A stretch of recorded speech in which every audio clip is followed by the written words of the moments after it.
Yo, yo, yo. What's the haps? What up, what up? Boros. What am I going to call this one?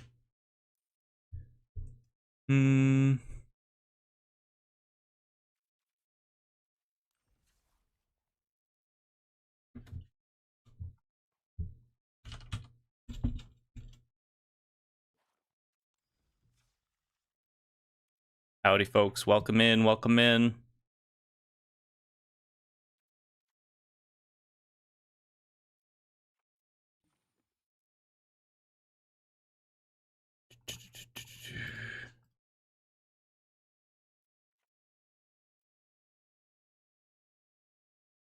Howdy, howdy, howdy. Come on in. What's up, Devin? Another week in the books. That's right, dude. Thanks for stopping by, brother. Appreciate you coming on out. Appreciate you coming on out. I'm thinking this is what I'm going to play today. I haven't come up with a good name. And a good name is very important. Maybe Quince.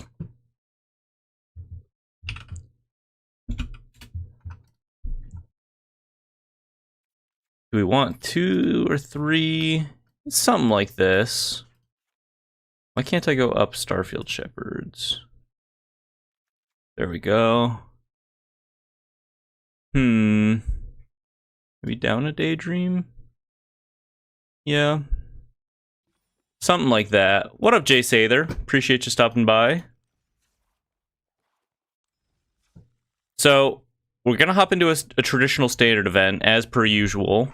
And I ran a poll and included an option for people to say, a new poll option. Something completely new. Something that I haven't played on video before. And this is what I've been rocking. And just on my ranked grind lately, just for fun, just testing out some new Strixhaven ideas. And it's played well, but I think it's just like just missing a little something. I don't exactly know what that was, so we'll spend this this stream, I think, exploring this idea, see if it's any good, come to conclusions at the end of the stream, and then if it feels good enough to justify a video, maybe it'll have its own separate video as well. But this is Boros Quince, I guess you could call it. In a way, it's built around Quince Insight. 2 mana enchantment at the beginning of your first main phase, discard a card. If you do, draw a card whenever you play a land or cast a spell from anywhere other than your hand. This enchantment deals 1 damage to each opponent. The idea here in the core of this deck, essentially what it is, it's a Boros mid-range list, right? But there's a sort of a combo angle to it that is a little unexpected that I just stumbled into it. So, Practiced Scrollsmith. It's a new 3 mana card from Strixhaven. It says, when this creature enters, exile target non-creature, non-land card from your graveyard. Until the end of your next turn, you may cast that card. So, importantly, this does not say flashback. So, when you cast the card, if it's like an instant or sorcery, it doesn't exile. Okay? So, it doesn't exile. So, what you can do with this is, if you flicker it with Daydream, another new card from Strixhaven, exile target creature you control, then return that card to the battlefield under its owner's control with a 1/1 counter. Okay, so an immediate flicker, right? So if you target Practiced Scrollsmith with the Daydream, as long as you are targeting it either from your hand or with Practiced Scrollsmith's like non-flashback ability, it won't exile the spell upon resolution, so you can keep doing that. As long as you have 1 mana available, or as long as you have white mana available, you can flicker Practiced Scrollsmith. Okay? Now that does 2 things. 1, it triggers our Halias for every white mana we have available, right? It triggers our Arc of Hungers for every white mana we have available. Another new card from Strixhaven. Whenever 1 or more cards leaves your graveyard, deals 1 damage to each opponent, and you gain 1 life. It also triggers, importantly, our Quince Insights. Because we're casting the Daydream from our graveyard, or from exile, technically, every time we do that loop.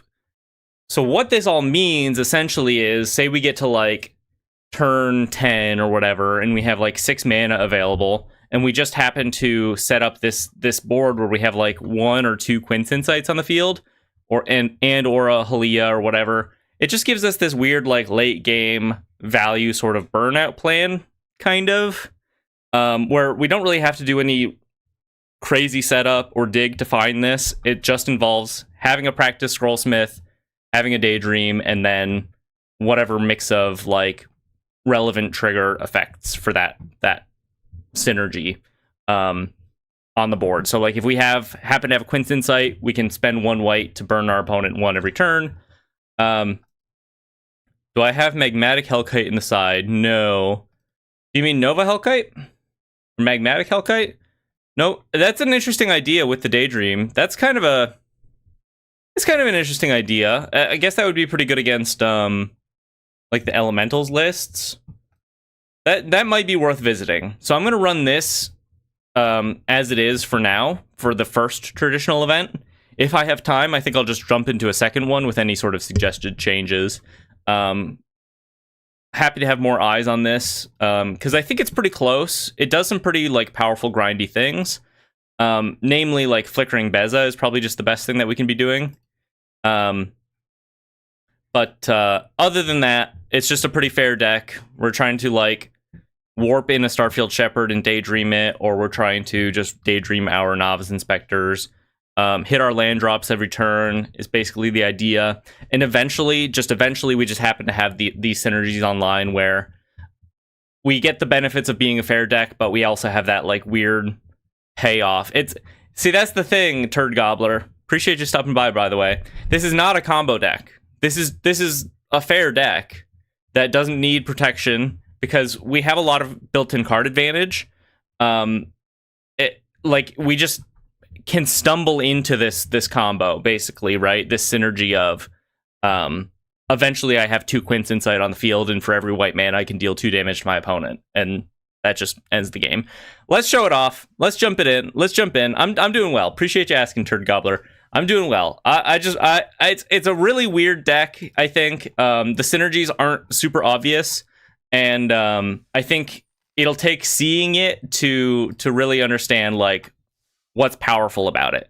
Because initially I was exploring Arc of Hunger, and I for like being a 4 mana card, it's just like 1 mana too expensive, I think. But then I realized like Shadow of the Goblin, aka Quince Insight, is a very similar effect but much cheaper. Am I gonna play Resonating Loot and Doppelgang? It's wildly fun, asks Turd Gobbler. Probably not. Probably not. I'll leave that to the real memers out there. Devin Fuller says, love to see Quince Insight in action. Yeah, it's a really neat card. I don't see anyone ever cast it other than myself, and I think it's pretty good. There are a lot of ways you can actually generate card advantage with it, just rummaging every turn for free, and it's pretty hard to interact with. Outside of Seam Rip, like your opponent being on Seam Rip, but with all the is it in the meta right now, like your opponent just needs to either annul it or spell snare it or what have you. Otherwise, it's pretty likely to stick around. Hopping to match 1 here, traditional best of 3 event, traditional standard event, with Boros Quince. I guess you could call it that. It's really more like a Boros mid range. I don't know. It just happens to be using Quince Insight. One thing about this list is I kind of wish we had some better ways to pay off the rummaging every turn. Like Daydream having flashback is pretty nice, being able to pitch that away and like discard extra lands and so on and so forth.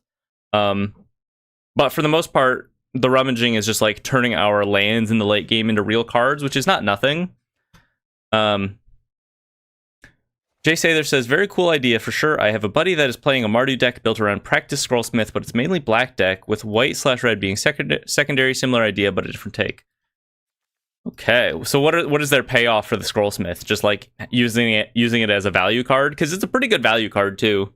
3 mana, 3/2 first strike, that probably will draw you a relevant card, essentially, right? The nice thing about its text too, it says, exile that card, you may cast it until the end of your next turn. So if it's like an instant that you don't want to be casting on your turn, you can delay essentially up until your very next end step. which is pretty nice. Especially, it lets you go like turn 2 Lightning Helix something, and then cast the Scrollsmith curving out on turn 3, and be able to access the Lightning Helix on the following turn. Opponent leads on a Meticulous Archive here. Could be a little bit of a control situation. Yeah, it seems like a little Jeskai control. Okay. I'm going to lead on this Quint's Insight, see if they decide to care about it at all. Got to assume they're going to manage it if I'm casting it right. No More Lies is a little bit of a pain. The nice thing about the Scrollsmith is it lets you cast non-creature, non-land cards from your graveyard. So I could, like, if the Quints ended up in my graveyard, I could target that and be able to cast it on the following turn. But with No More Lies exiling, not so lucky there. We could just go for a Beza here. It could be kind of annoying for my opponent to deal with. They won't be able to... Actually, maybe I go like Halia, pick up Halia, replay it, and that'll be enough to redraw off of Halia, which is kind of nice.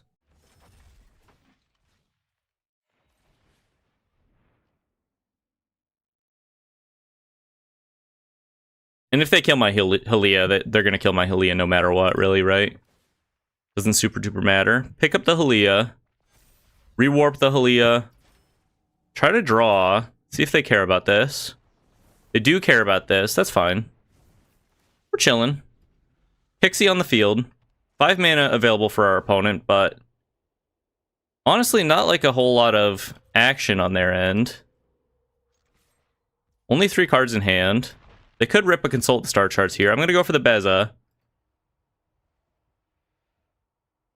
I guess I probably should have done this before attacking. Doesn't super matter. Okay, fully cast a 3 steps ahead. That's a little annoying. Nothing to recast currently on my Scrollsmith. High Noon.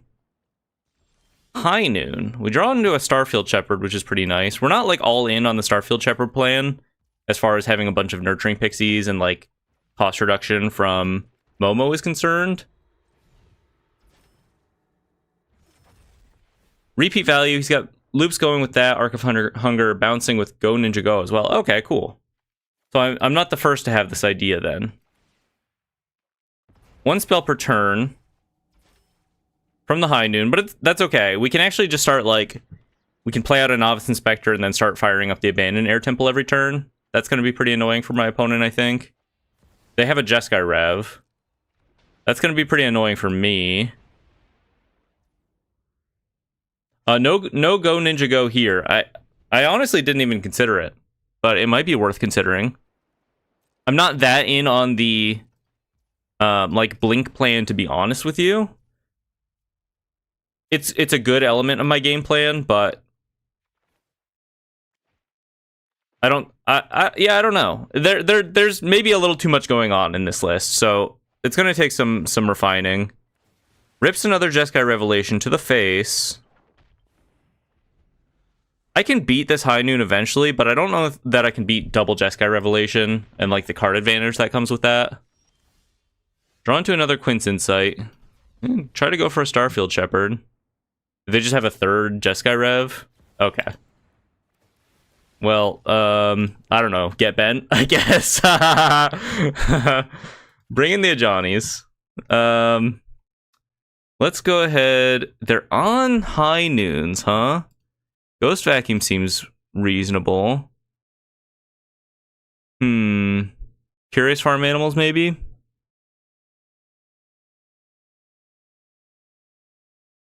Yeah, I just don't have that many, like, good... Like, I'm not playing Riddler, right?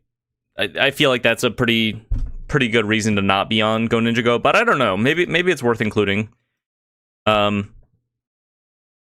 it's worth including. Let's go ahead. I think I want at least a Seam Rip. Kind of think I want everything. Can maybe cut a Beza. Can we cut a land? It's a little greedy. Cut a Pixie. Do I want Halia? Maybe go down a couple Get Losts. Yeah, I think that makes sense to me.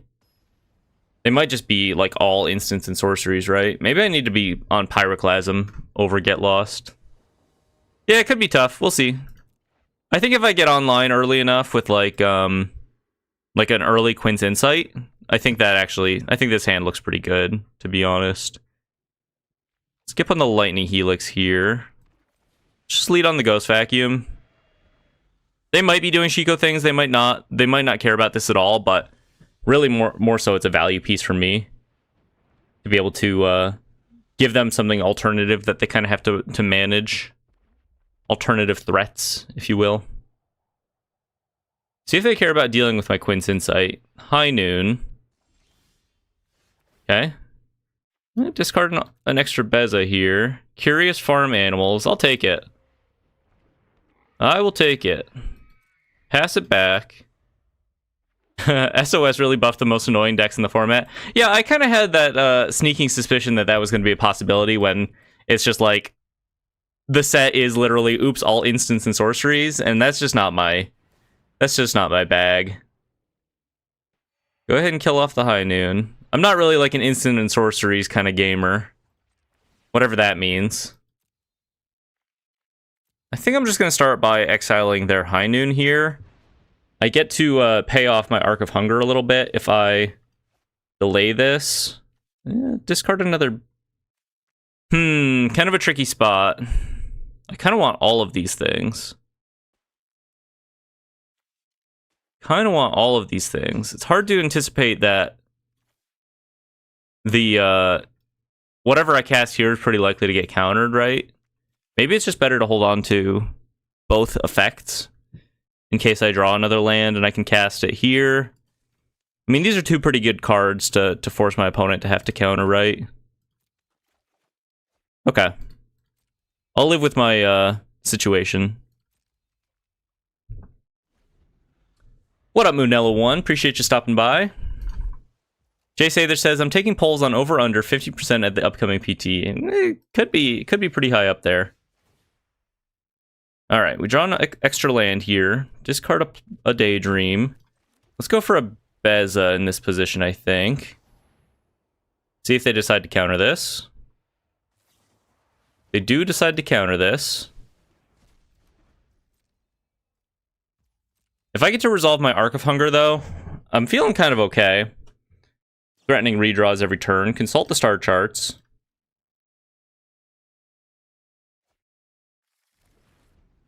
Definitely going to be a tough matchup, though. I mean, this is, like, not the kind of list that I'm designed to be any kind of good against, I think.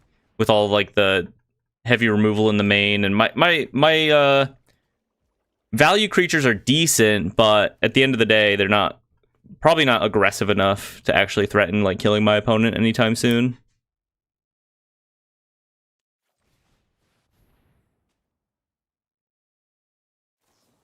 Yeah, they just have all of their No More Lies. Okay. Maybe I should have gone for, like, Novice Inspector plus Daydream that turn. And not jammed. Flow State. A little 2 mana, draw 2. Pretty good.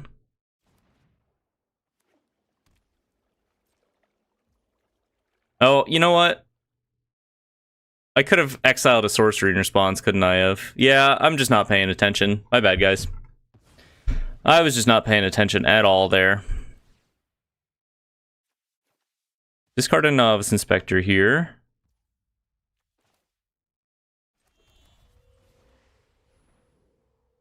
Go for the Inspector. I think I'm going to wait on the Daydream. I'm just going to plan to sacrifice a clue here. Rips a Consult the star charts. I have a hard time, like, really caring about these kinds of strategies. Like, yeah, my deck is just instants and sorceries. Isn't that cool? Like, I don't know. I just don't care. Do these people actually even like playing this kind of deck? I don't know. I have a hard time understanding it, I guess.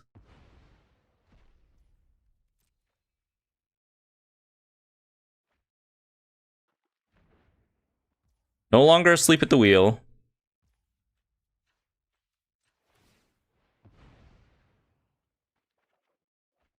Draw with a clue. Discard a Lightning Helix, I guess. Not doing a whole lot here. Okay, kind of a good setup for us. I think I'm gonna go for the Starfield Shepherd Warp. Try to... I'm just gonna grab a Plains, I think. And then if they counter this, I get to go, like, Warp Halia, flashback the Daydream on the Novice Inspector. Maybe I just want a Novice Inspector here, actually. I have a land in hand.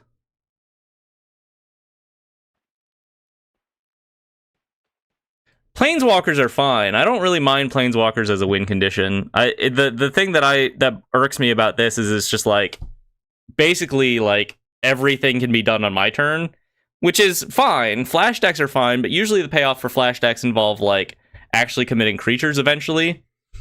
This is just like all interaction, and they eventually just win via their interaction as well. Like the fact that Jeskai Revelation also just is Time Walk a lot of the time anyway.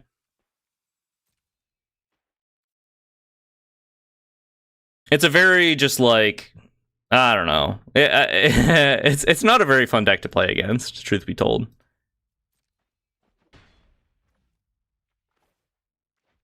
Maybe I just let this go. Be able to recast it next turn.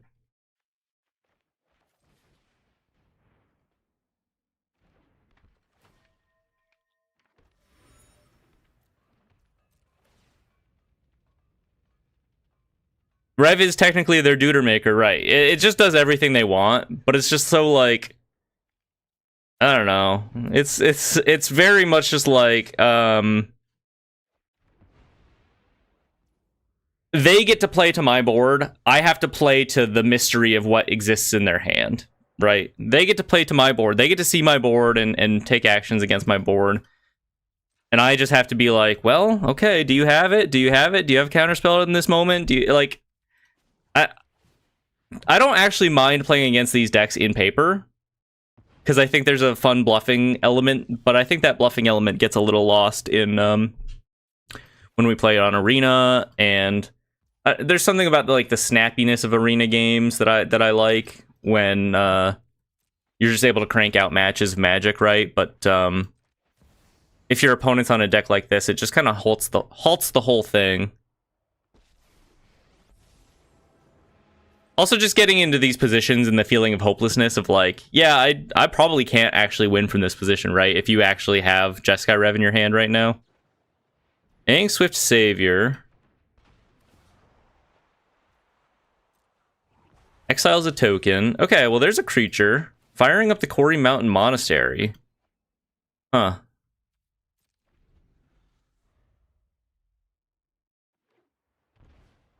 Pyroclasm. That's fine. Shocks themselves. Goes to 13. Swinging at a Johnny, presumably. Swinging at me. Maybe I can win this game. I just start targeting my stuff with Ghost Vacuum now. Unless they're going to manage it here. Jeskai Rev. Killing my Johnny. Bouncing my Ghost Vacuum. Keep them off of sorceries in their graveyard, I guess.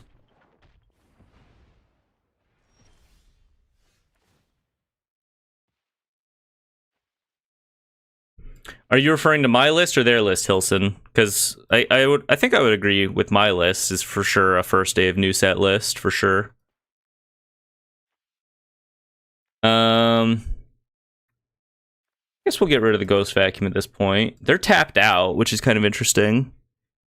So we can go like Quint's Insight, Swordsmith, Daydream on the Swordsmith, keep that around, and then threaten to kill them next turn, but that's the kind of interesting thing. I mean, we're actually pretty close to, like, doing some relatively strong things here. It's just...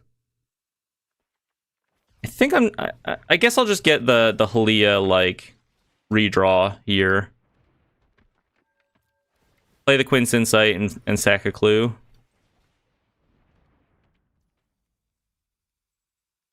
I'm just going to sack the clue right now in case I hit my land drop, I guess. There's my land drop. We'll get a redraw off the Halia. Okay. Another Quint's Insight. Actually, the problem is they just have a handful of cards, right? And a million mana to work with. They shock themselves again. Lightning Helix my Novice Inspector.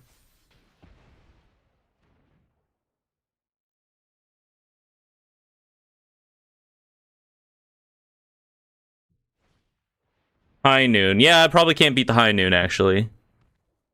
I probably cannot beat the high noon. Okay, I'm just gonna scoop this one up because I don't think I can beat the high noon, and I'm finding myself heading to a dark place, and I don't want to do that on the first match of the stream. So let's see what we redraw here, but like I have to hit a get lost. I only have 2 in the list. I think my only way I'm actually winning this is, I guess, okay, let's imagine the scenario where they have no cards in hand. I guess I could win that game. Like, if it's all lands in hand, I guess I could win that. If you believe you achieve, yeah, maybe. Maybe you're on to something. 1, 2, 3, 4, 5, 6. I'm going to try to kill the Aang here. See if they care about this. Keeps them from flipping this and killing me that much faster.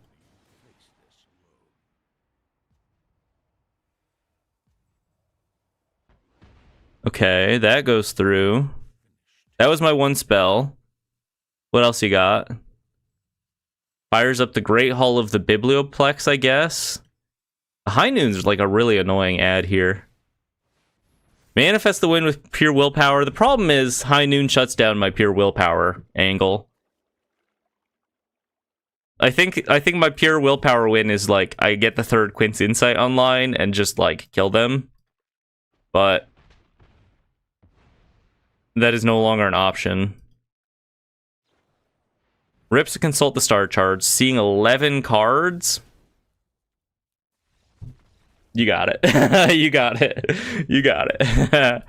0-1. That nightmare matchup. I think I just want to throw that out there. I think that's the nightmare matchup. Not only do they have really good removal to line up with what I'm doing, they also have High Noon, which is a nightmare. I mean, I can't win through the High Noon. I could win the fairway, but they're also on board wipes and good removal. Forget that ever happened. That match never happened. We're on to match 2 here. Boros Quints. I don't know if it's good. So that's good data at the very least. Learning that that matchup is miserable. Whatever my opponent is playing there was pretty miserable. Any fun new discoveries or thoughts with the cards from Strixhaven? Any what's working, what isn't, you know? Anything that's particularly impressed you, or anything that you thought that would be good that just turned out to be maybe not so good so far? Open conversation here.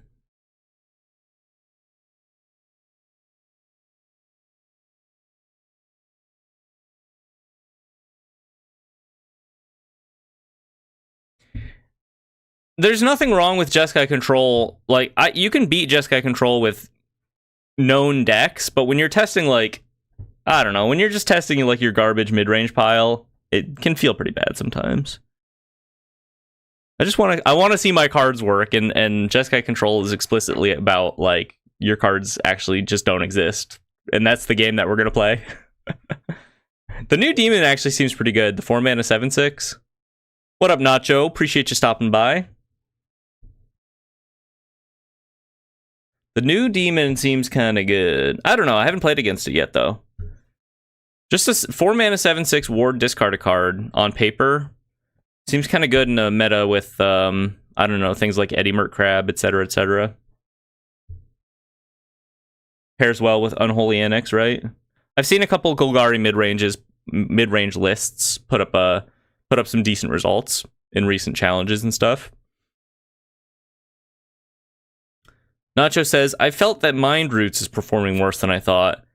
Yeah, anytime I see any of those like 3-mana Mind Rot, right? Mind Rot effects, even if they're like, this one has the world in which you ramp with it on turn 3 seems okay, but at the end of the day, it's still Mind Rot. Like, it's such a bad top deck to have in your list. I think.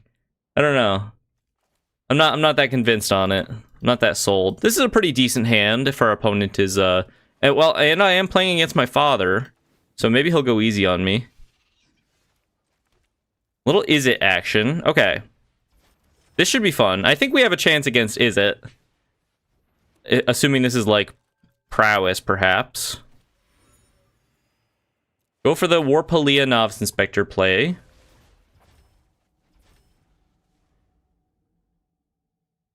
The world in which you get an extra land in play, like ramp off of the Mind Root, seems okay. Mind Roots seems okay. Outside of that, yeah, I'm not really sure what it's for. Like, if it goes uncountered against your Jeskai control opponent, and they have to, like, discard a land, that seems okay. We get to do our little warp thing here, which is nice. Play a Starfield Shepherd.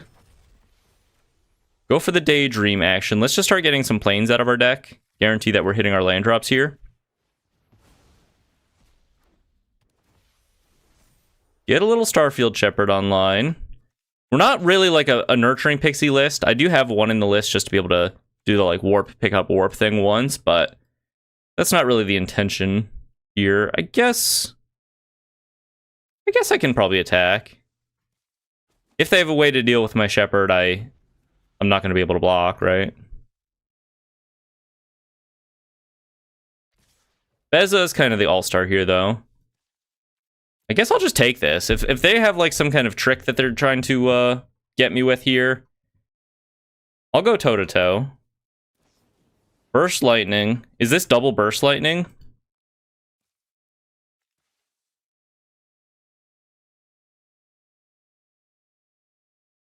Are they double Burst Lightninging my Starfield Shepherd? That's like infinity value.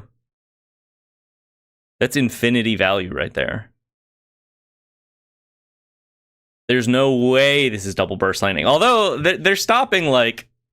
Should I even be doing this? I don't know. That's probably not what it is.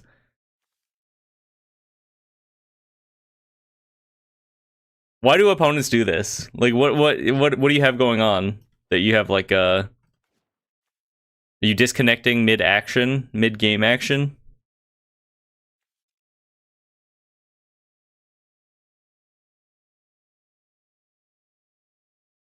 Hello? Is there anybody out there? Daydream has looked pretty good so far, though. I like that it gives a 1/1 counter. It does suck that this is sorcery speed. This is no ephemerate, right? As far as like the raw flickering power level goes. But it feels like an appropriate power level for standard. 3 mana flashback. You have that sort of value element baked in. The fact that it brings the creature back with a 1/1 counter actually makes your like novice inspectors kind of real threats, which is interesting. It's been good. I feel like there's like bound to be a dedicated like good flicker deck out there with Quantum Riddlers and maybe Starfield Shepherds, like just a straight up blue-white flicker list. So I guess this is happening.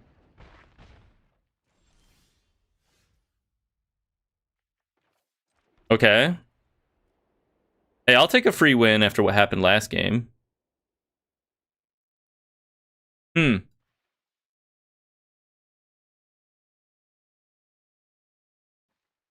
Well, you know what we say here. It's not good data, but it's pretty good for my win-loss record if my opponent just leaves. Okay.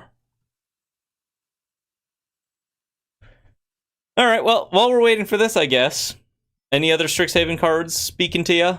The only cards I pre-ordered, and I don't really usually pre-order cards, I mentioned this in my recent video, I pre-ordered a playset of Withering Curse, the 3 mana, like, cares about life gain board wipe.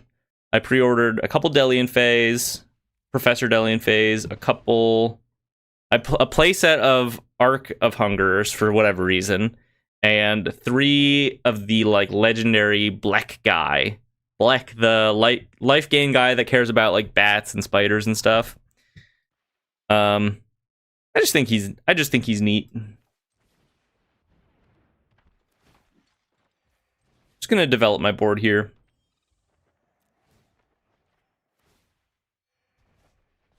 Devin says, wasn't a huge fan of Lorwyn outside of the elementals. Turtles was Turtles. This set feels the best since Tarkir. It's got some neat cards. I really feel like we haven't seen the full like extent of what's playable and what's not playable in Standard so far. At least I haven't. Because everyone's just so like laser focused in on like, did they really just make Is It that much better? You know, that sort of vibe. But I don't think we actually have that great of data quite yet, and the meta hasn't been given enough time really to adjust to the new quote unquote new. Is it Overlords? Is Mario Overlords? You know. Turd Gobbler says the resonating loot is the most Gobbler coded card I've ever seen. I'm really actually shocked they printed that card. Because at face value, it reads busted. Even if it's like, it probably wouldn't have been as busted at 5 mana, but 4 mana is like still a pretty reasonable position to be like, tap out for this and then untap with 10 mana? Maybe 10 mana, you know? For my instants and sorceries is kind of nuts for one card. And the fact, doesn't it also like draw a card? It draws a card if you have a, it does Library of Alexandria, right? Essentially something like that. Seems pretty good. 1-1. Deck's busted. Best deck I've ever played. It's so good it makes your opponents disconnect every time. On to the next one. On to the next one. Hilson says, I like the black-green cauldron. That card has caught my eye a little bit. What can be done with it specifically? I'm curious to know, because it seems like two sort of disjointed pieces. At face value, I feel like it's partly like an aristocrats card, but the other piece is like, you know, it's Reanimator. So, do I want a lot of little things, or do I want one big thing? Right? I guess probably the best thing to be doing with it is maybe play like, I don't know, something that enters and makes a lot of little things, or something that enters and kills kills your board for some benefit. I'm not really seeing the vision with it. Maybe you just like stick it into a roots deck as like you're filling your graveyard anyway, right? Maybe you can just threaten to eventually reanimate something big, Craterhoof Behemoth or whatever.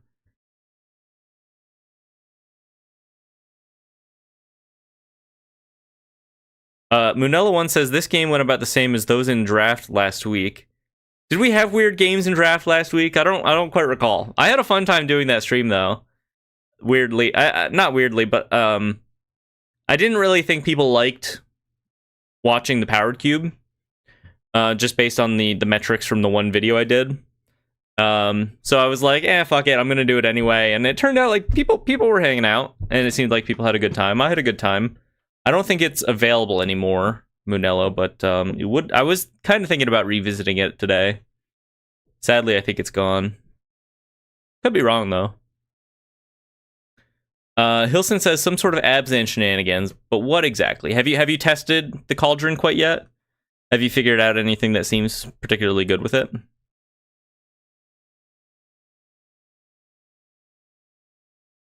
It's a pretty slow card too. Like, if you stick it, it's just weird. It's a weird card. I want it to be good. I kind of feel like the effects are a little at odds with each other, and it's not efficient enough to be super good. Like, I think they probably could have printed it at... Is it crazy to think that they could have printed it at, like, 2 mana and then made the sacrifice effect 4 mana? I feel like that would have been a little more reasonable as, like, an actually, like, playable aristocrats card almost. Like, an aristocrat effect that doesn't die to board wipes is actually pretty good. But then, like, when you wanted to access the reanimate effect, it's like pretty reasonable to do so at 4 mana. Turd Gobbler says, I don't like watching Powered Cube, lol. What are you afraid of, Turd Gobbler? It's the perfect space to do like dumb combo stuff. That's the place for it. Don't be afraid, don't be scared. Munella1 says, I enjoyed the cubes. See, be more like Munella1. Turd Gobbler. Turd Gobbler. On the play, match number 3. Good enough, I think. These are Magic the Gathering cards. Let's just go Inspector into Pixie Inspector next turn, and then we can go Shepherd for a land. Turn 3. Opponent leads on a Thornspire Verge. I like to see that. RIP in peace. Hey, it's another Novice Inspector.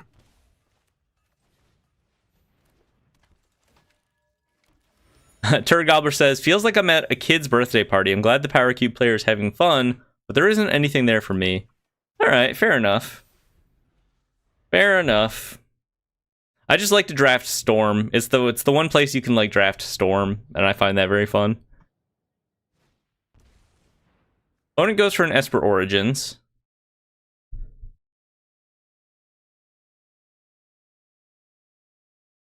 Jay Sather says, I like that you like the cube, but I'm not into it personally. With that said, I'd be interested in watching SOS Limited. I think the limited environment will be way better than the standard meta.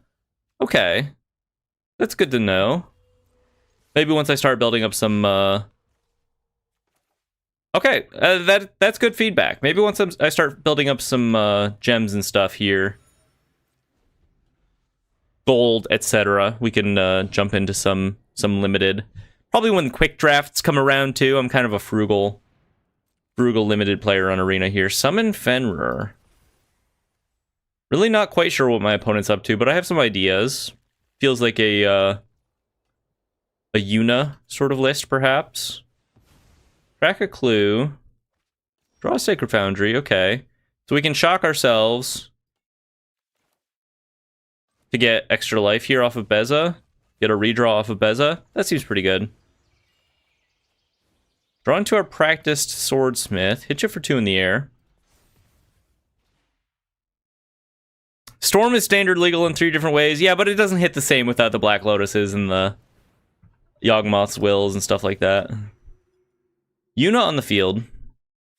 Seems a little premature. They don't have any targets for this. They probably should have tried to hit me with Fenrir first.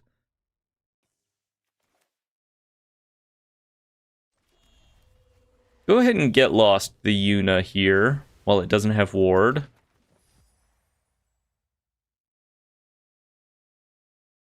I guess I just hit them.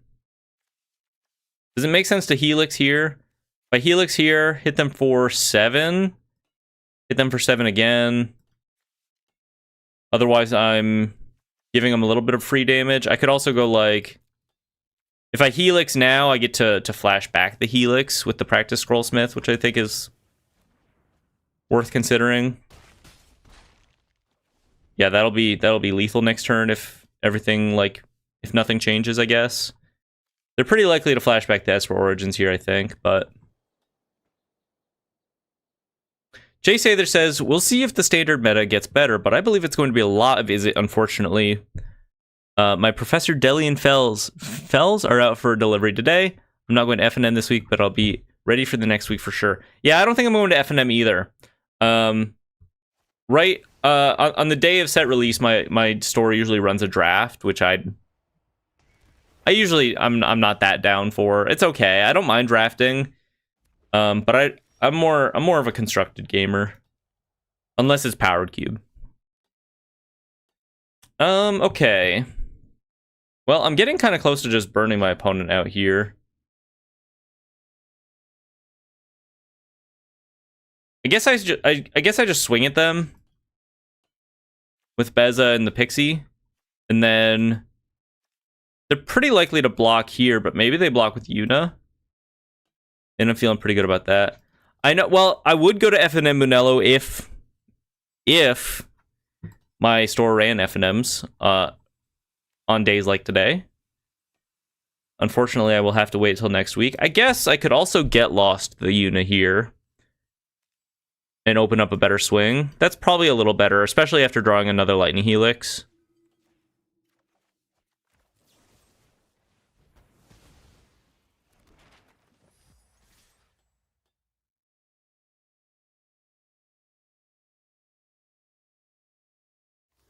Bold of them to just take 4 here when I'm doing this. They go to a cool 3. They know I have Lightning Helix in the deck. They can gain 2 off of Esper Origins. But and even if they have another Yuna in hand for lifelink, the Practice Scrollsmith conveniently has First Strike. Casts a Joshua. Okay. Discards another Esper Origins. Now, this is my kind of list. Originally, my Arc of Hunger / Quinn's Insight list was Naya for Esper Origins and Icetail Explorer. But the double green for Icetail Explorer was pretty tough, even though those cards synergized very nicely with Quinn's Insight.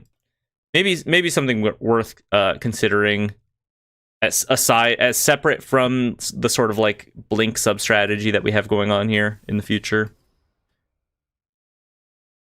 Definitely a little clunkier, that strategy, though. And the mana was much worse.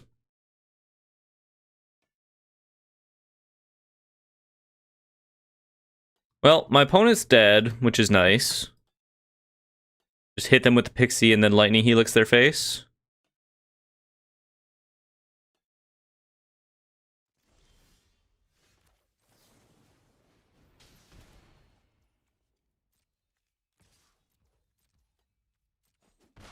All right. A game in the books. Didn't get to do the cool Swordsmith thing, but a Scrollsmith thing. What even is a Scrollsmith? How does that make sense? Bring in the Ghost Vacuum, bring in the Soul Guide Lanterns. Curious Farm Animals could be okay. Probably no Seam Rips, right? They could be on like Llanowar Elves, but I think it's a pretty bad top deck in this matchup. Go down a land, maybe? 21? That's pretty slim. Maybe we just cut like a Starfield Shepherd. Kind of the same thing. Try it like that.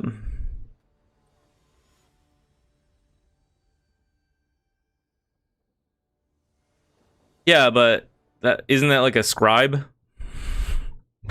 How are they smithing scrolls? What's that about? Am I right, gamers? This hand's okay. It's lands and spells. We have the like Daydream Shepherd thing going on, which is nice.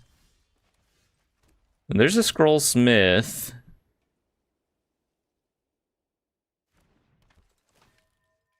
Hit you with the Inspector. I think I'm just gonna go crack the map turn 2 and then do the like Shepherd Flicker turn 3. The Shepherd Flicker has played pretty nicely. Oh, he smiths weapons from scrolls, maybe because magic. Ooh.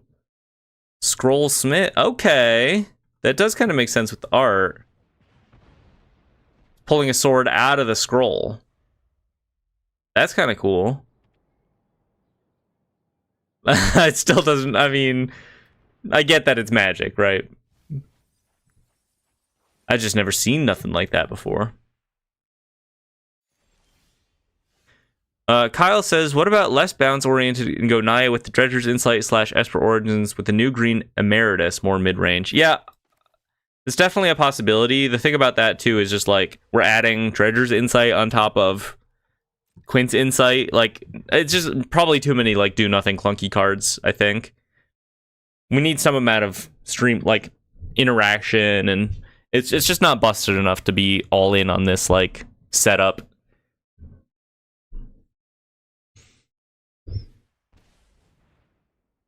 Fear of missing out.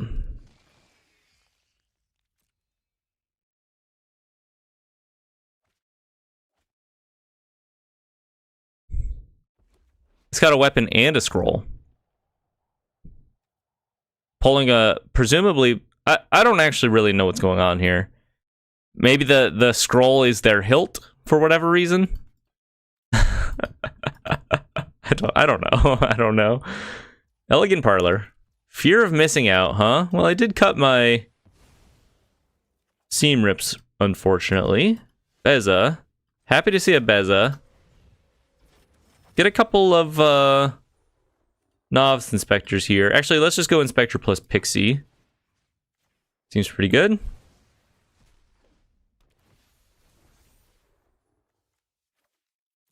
I have enough lands.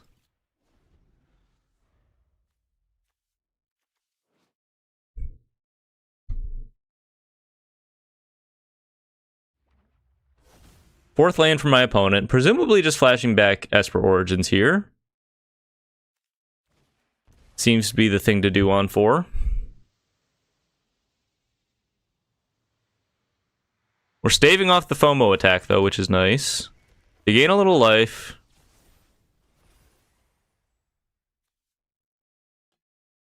I think one of the things about this list, too, or one of the problems with this list is flashing back and casting Daydream is only conditionally good. Like, it's conditional on whether or not Beza is good, right? Or it's conditional on whether or not, like, we have good things in our graveyard to flash back. Or sometimes we just run out of fuel with Starfield Shepherd. Like, at this point, you don't really want to be flickering Starfield Shepherd. You want to be using Daydream to cheat out Starfield Shepherd, right? So I think, like, compared to just, say, having Quantum Riddler in your deck where you get redraws off the Daydream, I think this is not necessarily the best Daydream list in the first place. I feel pretty incentivized to get a Quint's Insight on the field, though. Start discarding away these extra mountains and set up this, like, Scrollsmith Daydream situation. I don't think I'm really allowed to hit them with the Shepherd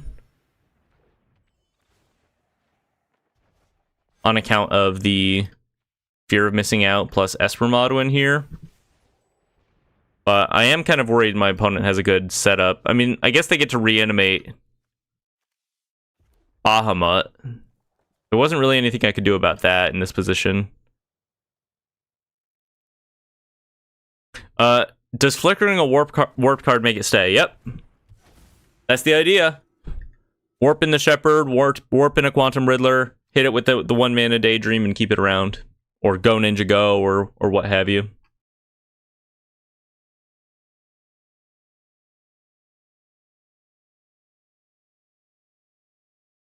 They're officially online. Yeah, I don't know if I can win from this position. Maybe I just need, like, dedicated real board wipes in this deck, too. That always feels like the conclusion I reach in these kinds of, like, Boros mid-rangey strategies, that I just need I need Day of Judgments to, like, ever have a chance of coming back in games like this where my opponent's doing slightly more unfair things. I am receiving the beatdown. Reanimates a Bahamut.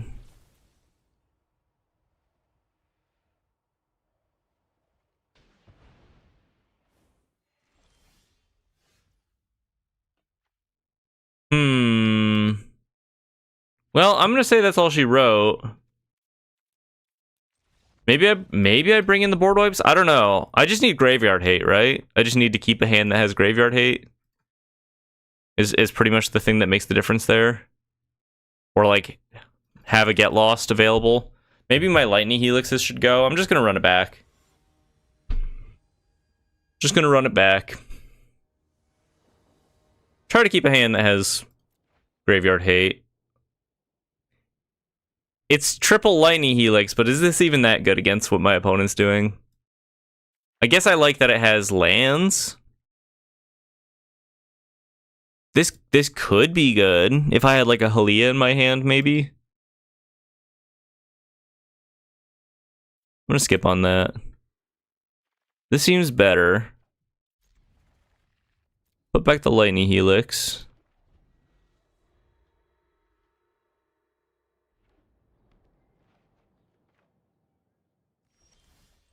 Double Quint's Insight leads to some interesting games. The problem with Quint's Insight in this strategy is we're not that good at actually abusing the, like, card advantage potential. I think Esper Origins is Quint's Insight's best friend. Maybe we should just, like, skip the Ice Tills and splash into, like, make a light green splash instead of a full green splash for Esper Origins. It wouldn't play very well with our flickers. I don't know. Discard the Lightning Helix here. Let's go Shepherd, grab a Plains here, I think. The Queen's Insight does play nicely with Shepherd, though. Because Starfield Shepherd generates, like... It technically generates card advantage, but it's very limited in what it's able to offer. We can use what it grabs to filter away into, like, better cards, right? Which is kind of nice.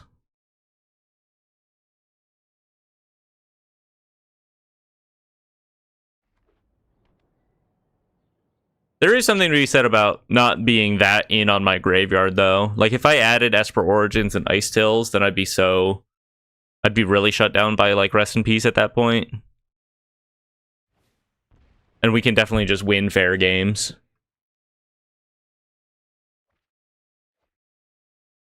Discards another Esper Origins.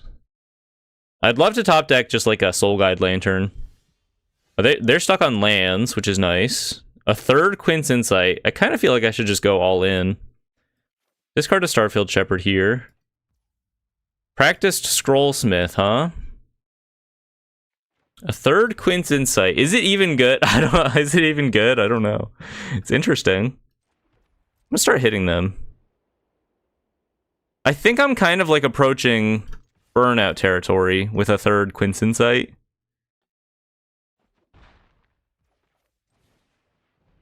What about the Academic / Cool But Rude for quicker start? Academic.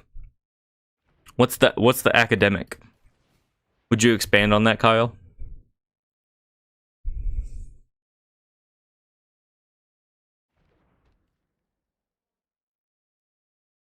Cool But Rude could pair nicely with Quint's Insight. Monument could be interesting.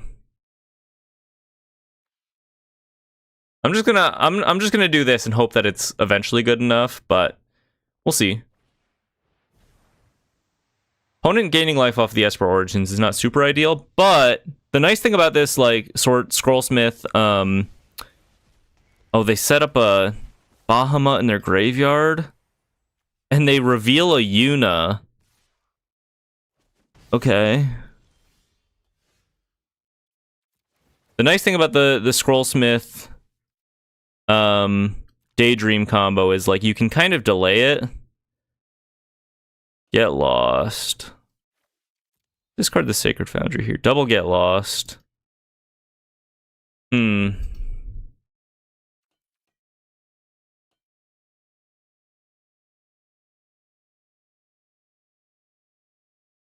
Haste Bird that if you remove from grave... Oh, yeah. Okay, yeah, that card seems interesting. I've taken a look at it. I don't have that many wild cards right now, to be honest, so... I committed to this Arc of Hunger idea pretty early, and I'm curious to see it through. I think we'll go discard extra, Get Lost. Let's just hold up. Get Lost here for the Yuna. I'm gonna have to pay the ward annoyingly, but I just can't beat them resolving a Bahamut here.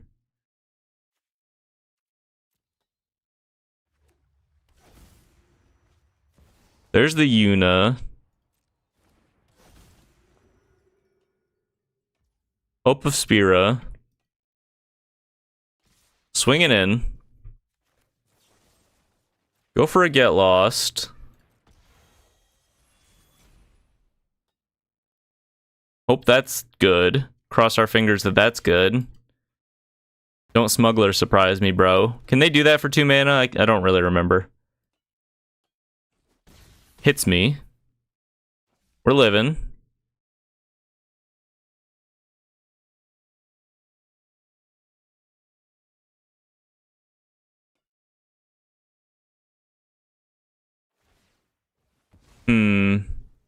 Cracks a map.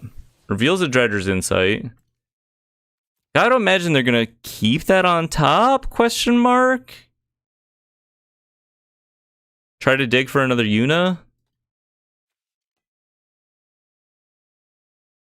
Unless they have a Yuna in hand. Another counter on the FOMO. Not quite at Delirium, which is nice. I'd be in a much worse position if they had Delirium. Draw Plains. Let's discard the Lightning Helix here. Beza is a pretty good draw, I think.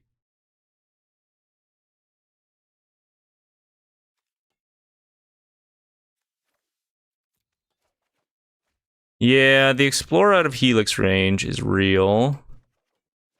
Draw another Get Lost. Okay. Play the Beza here.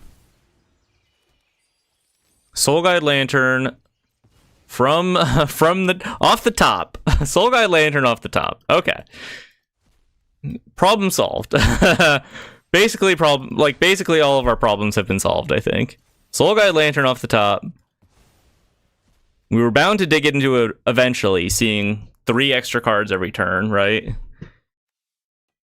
And now if we draw like a if we draw a Daydream, that's a pretty fast clock. Soul Guide Lantern from downtown. Yuna Hope of Spira, okay. It's on the field. Swings for 6 with lifelink, annoyingly. Fortunately, I have a Get Lost for this Yuna. I mean, it targets, right? Alright. Bye-bye, Bahamut. Starfield Shepherd. Grabs a Plains. Skip on that. Mountain. Skip on that. Sunbillow Verge. Pretty good. But I do have to skip on that. Actually, I guess I don't have to skip on that if I go...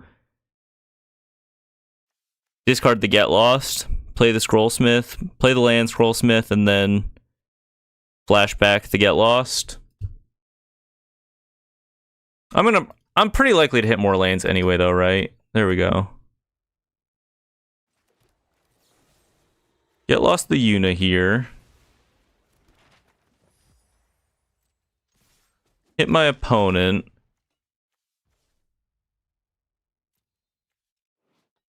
The nice thing about the Scrollsmith is it lets me replay like the Soul Guide Lantern too. So maybe I just play it fairly here. The problem with that is I have to decide what I want to hit here. But the benefit of this is like if I do redraw into Daydream, having it on the field means I'm more likely to actually kill my opponent next turn. So let's go for the Scrollsmith. I think I'm just going to target the Soul Guide Lantern here. Because at the very least I can cheaply play it and cycle it if like I don't need any of my other effects. Maybe someday Quint's Insight will do damage. Maybe I'm just on the copium train with this card.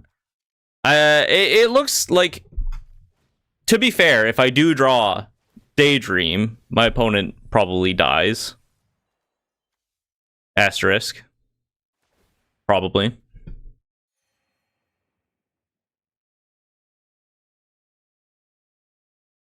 It's another Yuna. No enchantments in their graveyard currently, but they can give the FOMO lifelink, which is pretty good.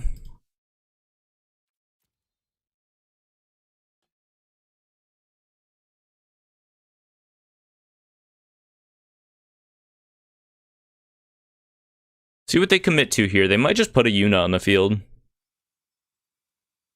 Lifelink FOMO. Fire Magic. Okay. Kills off my friend, unfortunately. Would Get Lost have been better? Maybe. Actually deal with the FOMO? Sure. Yeah, I thought about it. I feel like Soul Guide Lantern is guaranteed to pay off at the very least. Oh, wait. Oh, now I'm just dead. Oh, now I'm just dead. Okay. Well, fair enough. I did nothing for about 5 turns, so I think I deserve to lose that one, to be fair. On to the next one. Not feeling that great. I was doing okay with this list on the ladder. But to be honest, I was playing against a lot more of the expected meta decks and not Naya Yuna or what have you. And then when I play against my Is It Prowess opponent, they disconnect in match 2, so I didn't even really get to show that off. Okay, well, chin up. On to match 4. Still could pull out a 3-2, but I will admit, I feel like there are lists in which Shadow of the Goblin, aka Queen's Insight, has looked like a better fair card. It looks like a good unfair card if we find the setup for this deck, but there are definitely lists out there where it looks like a much better fair card, just being able to like actually generate real card advantage every turn, and that's probably one of the shortcomings against this list.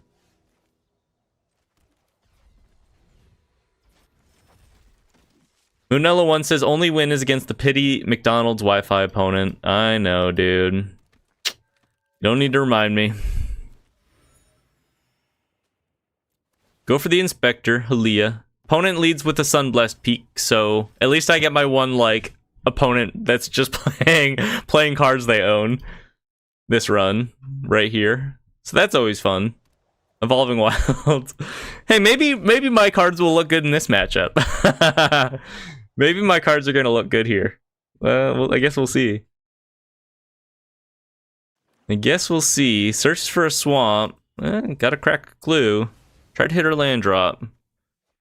Well, there's our land drop in the future at the very least.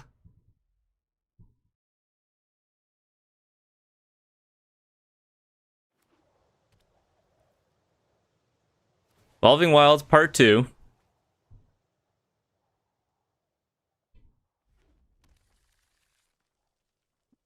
Mountain.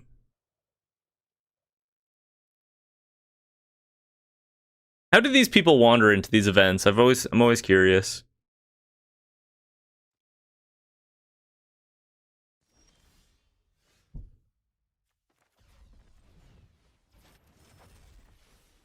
Devin Fuller says, doesn't Quince trigger with Airbender's Ascension Flicker? Yeah, it triggers when you cast things from exile, hence the sort of like warp additional like damage you get from casting like your Halia or Starfield Shepherd from warp. It just hasn't happened in really any of our matches yet. Just hasn't really lined up that way. I've been too on the back foot, kind of in every situation to be able to like cast things like. Our games have not been that grindy. I've just been like kind of pummeled into the ground in every match so far. Maybe someday I'll have a good clean match where Quint's Insight looks good. I like it with Ice Tail Explorer.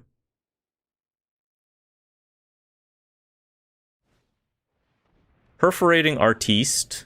Drawn to a red source. That's nice.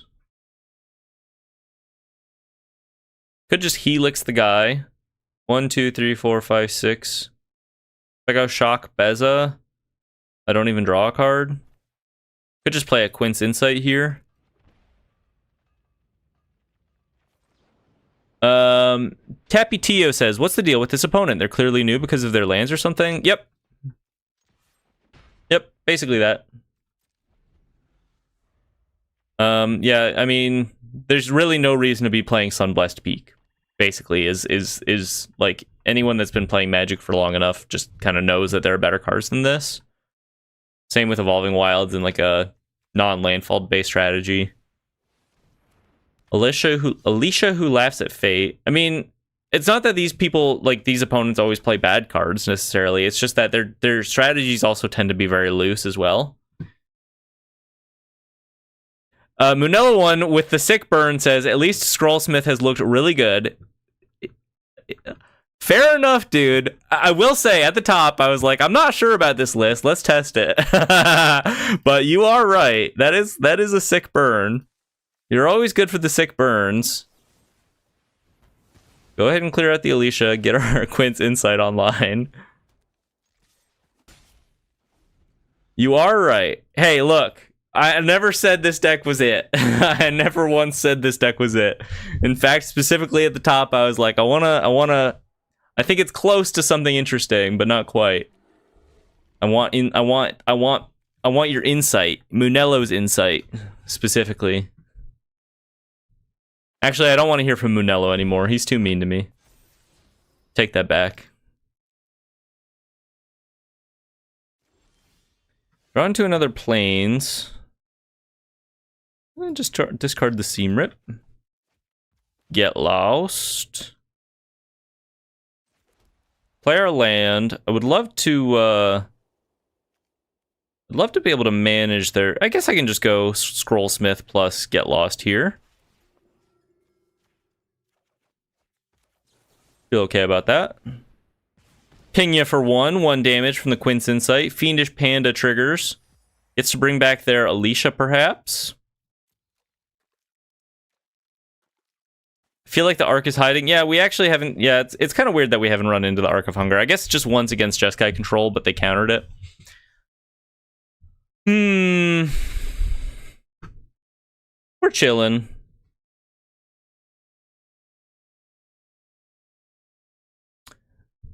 Teputio says it does just kind of seem like the opponent shuffled the starter Rakdos and Orzhov decks and called it Mardu. Yeah.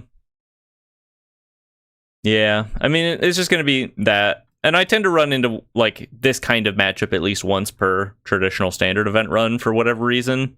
Other people say that they don't have that experience. They don't share that experience. That it's typically like meta decks that they run into. But for some reason, I get a lot of these matchups, which I don't necessarily love. I mean, maybe it's like good comic relief from a run that's otherwise going kind of poorly, but I feel like it doesn't necessarily give the best data for like actually wanting to make a deck look kind of good. My opponent's doing stuff. They're doing stuff harder than I am, to be fair. Do I want another Quince Insight? A Quinsight, if you will. Let's skip on this one. Hey, there's the Arc of Hunger. That's kind of neat. Okay, well, I think I'm willing to get greedy here. When does this trigger? When you attack? Lead on the Arc of Hunger. Tap it. Pixie that we can play. Okay. I think that's okay. So we'll play the Pixie. Get a little value going. Ping my opponent for 2 now. Casting something from not our hand. Pick up the Inspector, replay the Inspector. Turd Gobbler says, I once 7-0'd an event. Every opponent played Corey Steele 18 games in a row. When you're prepared for that, though, I feel like that's not so bad, right? Like, when Corey Steel Cutter is clearly the best deck in the format, and, like, you know what to expect, and you have the cards ready to, like, play that matchup, I feel like it's okay. I'm not going to complain about that too much. Although it was a pretty fucked up deck at the same time. I will not discard a card. My opponent takes 3. Okay. Kyle Jassoy says, do you have Ketramos? Could swag a Mardu pile with more exile focus with Scrollsmith and heavier flashback. Ooh. That's interesting. Alenda, Saint of Dusk, Lifelink Pro Instance. Swinging in. Go for a Chumperino.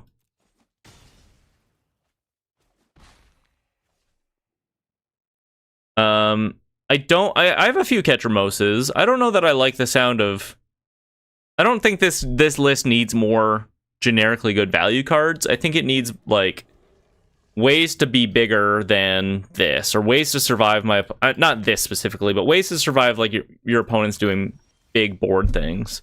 Just like board wipes, I think.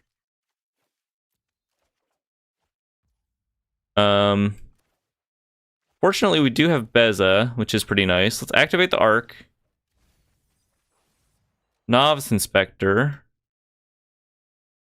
So we go land, Beza. Get some good triggers off of that. Novice Inspector. I mean, making like chumpy dudes is pretty good here. Redraw. Play the Novice Inspector. Drain 1, ping my opponent 2. We have a blocker for the Alenda now. Swing in for 2. Slowly chipping away.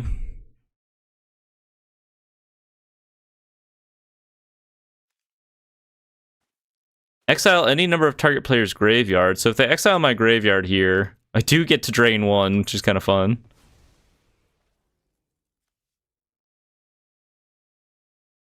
Arc of Hunger, weirdly good protection against cards like Keen-Eyed Curator and Scavenging Ooze. Because they have to... you get to drain 1 every time they exile with those effects, which is kind of nice. Ghost Vacuum, etc. So it is kind of nice that we're like... We're not dead to Rest in Peace. Rest in Peace is okay against us. We're not that soft to like the targeted graveyard hate because of Arc of Hunger, and otherwise not being that reliant on our graveyard. But at the end of the day, it is just kind of like a very fair mid-range strategy, which maybe just isn't the place to be in Standard right now. It's no Sultai Deserts. Kills off my Beza. Well, I do have another one. kind of chilling here, chumping for days. Maybe I have to kill off this perforating artist. Did they just get it back? Their board is kind of crazy. Maybe I just go chump mode.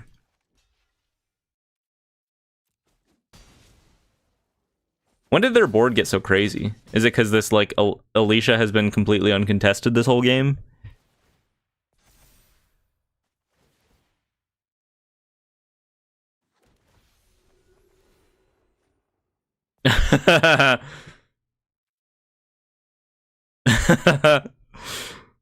What is going on? Sacrifice a clue. Discard a land. Activate the Arc of Hunger. Land. Okay. So we go... I guess I just, like, play Halia and play Beza. I'll gain a lot of life that way. And redraw. I just need, like... I think I need one more Quint's Insight and then find my Daydream. And I think I actually have a chance at winning this. I'm not really dead in the air. I can chump for a little while longer here.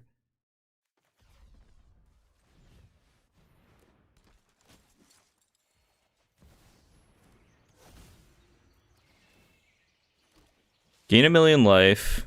Draw into a Novice Inspector. That's not bad. Play the Abandoned Air Temple. Ping my opponent 2. Gain 1,000,000 life. We're kind of hanging in there.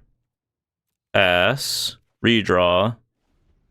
Sunbillow Verge.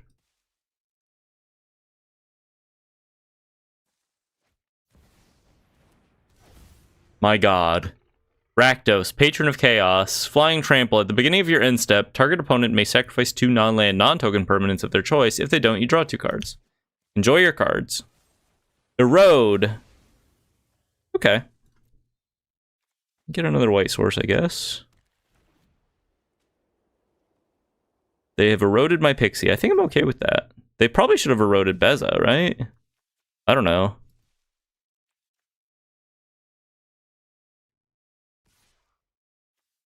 Swings in with a Lenda.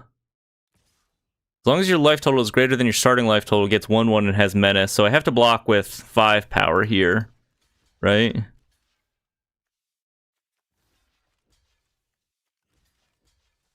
Block like this. They don't swing with the Perforating Artist. I guess I don't have to.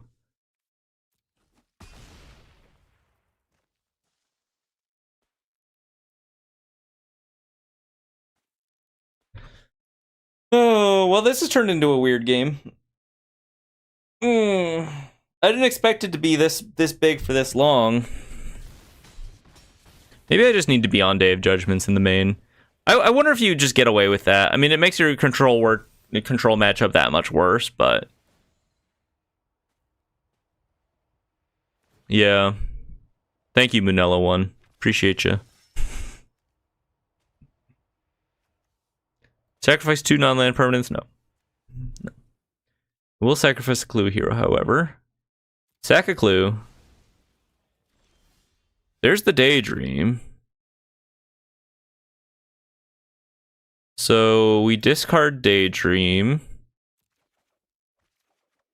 There's a Lightning Helix. We activate the Arc of Hunger. We go Scrollsmith. Is it good? Question mark. You decide. Target the Daydream. Target the Scrollsmith. Target the Daydream, who in turn targets the Scrollsmith. And then I target Daydream again with the Scrollsmith, who targets Daydream. Back and forth forever. All the meanwhile gaining 2 life every go around and dealing 2 damage to my opponent every go around, which is pretty good.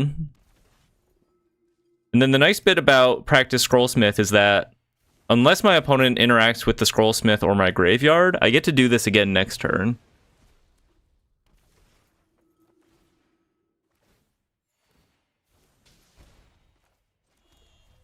Do I bother killing off Rakdos? I think I just do this, right? I'm more likely to actually win next turn if I just do maximum damage.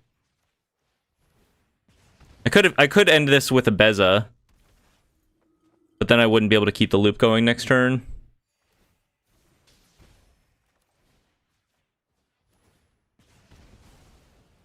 It's pseudo infinite as long as I have one white mana. As long as I have white mana, I can do this. So if I had infinite white mana, they would die.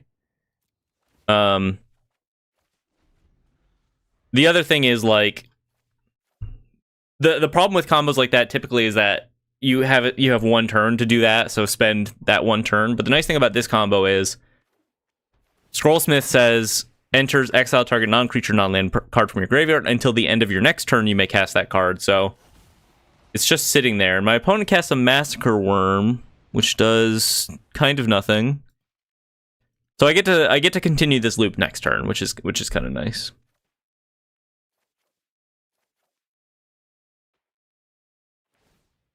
Kraken maps.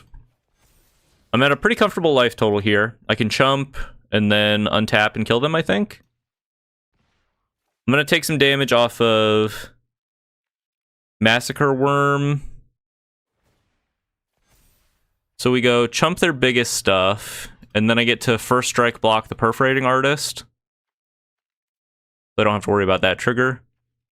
I mean, it's in the hands of the math now as to whether or not I survive this. I think I'm gonna live. The board has gotten crazy, but I actually think I'm gonna win.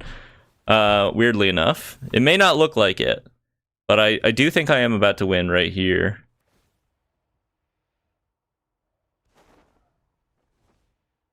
Decline. Enjoy your cards. Okay, so we untap with the combo. Discard a Sacred Foundry. Cast my Daydream. I mean, just do this back and forth forever. GG. I could speed this up maybe if I like milled into a another Quint's Insight. Hey, we managed to win a game with the combo, quote unquote. Kind of fun, right? I mean, at the very least, I'm just happy that I get to show this off. It's pretty interesting, I think. The thing that's interesting, I think, about this is, like, Daydream plus Scrollsmith, as long as you have infinite white mana, you can do this forever. Is this the best way to break that interaction? Maybe not. I think, individually, Quint's Insight is, like, relatively low card quality. And it really helps when you have other ways to enable it. But if, say, you have like a Halia on the field, right? Pretty high card quality individually. Being able to gain a bunch of life for like repeated W, kind of nice. Well, my opponent had the they could have scooped. They could have scooped if they wanted to, you know. But fair enough. Fair enough. Let's bring in our Graveyard Hate, I think.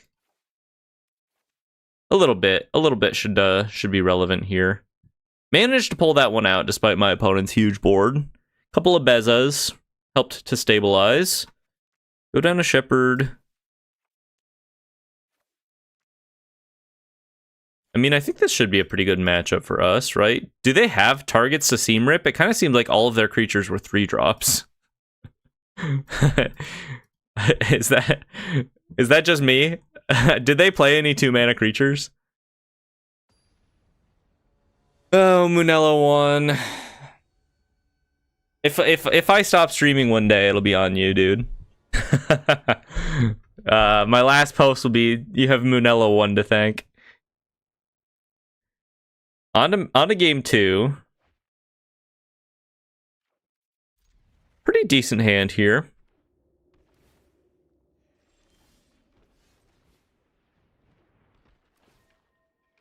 We get to do the Halia life gain redraw thing on turn 2. Scheming Silvertongue. They do have 2-drops.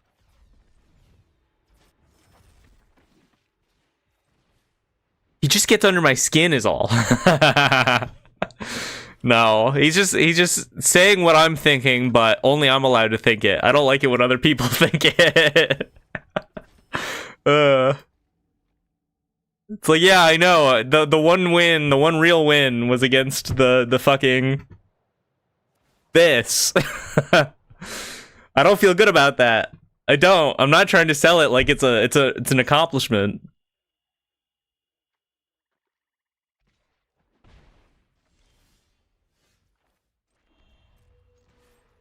Hitcha. I think I'm just gonna play Halia here. Right? Yeah, I think so. Gives me a lot of options next turn. Could go for a full Beza. Could double Lightning Helix. Could Helix plus Quince. Could crack Clues. Basically a million options if we just play Halia there. Perforating Artist. They do get to trigger the raid pretty conveniently with the Scheming Silver Tongue. That's kind of interesting. Erode. Yo. Okay.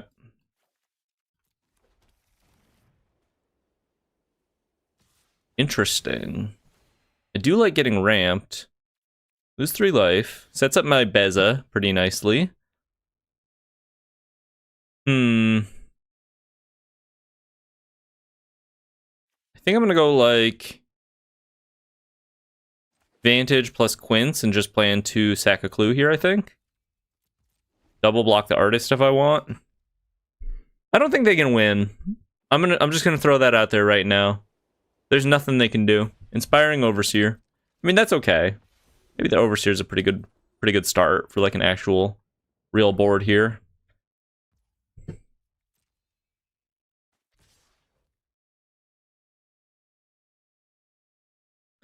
I think it's a good build, just a little slow, maybe for a faster meta. I play kind of a slow deck in Standard, and it feels like you need piles of removal to survive long enough to get going. Yeah, I think I kind of agree with where you're at, Tappy Tio. The problem with this, like, the thing that makes these value creatures look so good in like mono white Momo is that Momo plus Springleaf Drum lets you have these busted openers that like basically help you just straight up win against Is It Prowess by landing a very early Sage of the Skies. We're not doing that. We're just sort of hoping that we get to survive to like see turns 4, 5, and 6 and eventually like stabilize. And maybe we don't have enough good removal, like board wipes, namely, to be able to really recover outside of like our Beza looking good sometimes, you know? What up, Depot? We are playing a weird Quince Insight Daydream Boros list featuring something Scrollsmith, a new Lorehold uncommon that hopefully I'll be able to do it this game, and I'll explain it when we get there. But basically, we get infinite casts of Daydream for 1 mana from our graveyard to trigger our Quince Insight. For every white mana we have, we can do that and repeat it forever. Which eventually just kills our opponent, which is kind of nice. I guess I'll discard the Get Lost here. So if I go Shock, cast the Beza,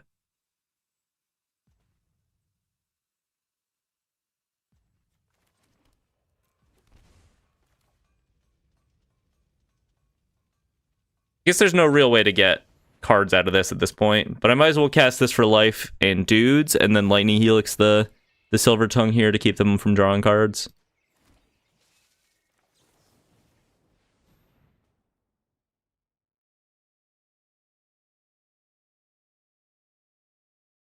I mean, that is definitely the problem with playing interactive decks in Standard right now, outside of like Jeskai Control, where their best piece of interaction also is proactive. That's why Jeskai Revelation is playable, because it's like, okay, well, I actually also just win the game if I resolve this, whether or not I get to answer what you're doing, and if I get to answer what you're doing, it's almost even better. The other colors don't really have like those kinds of tools necessarily. Unholy Annex is close because it's like card advantage that also can just win you the game, basically on a long-term scale.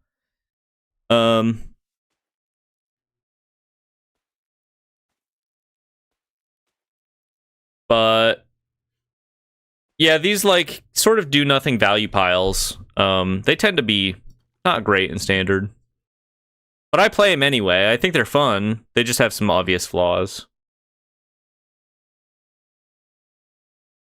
Do we need Ghost Vacuum anymore? Probably not.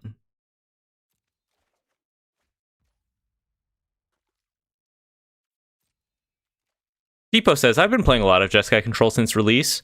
Capstone and Loot have spiked its power a bit. Yeah, it's looking pretty good.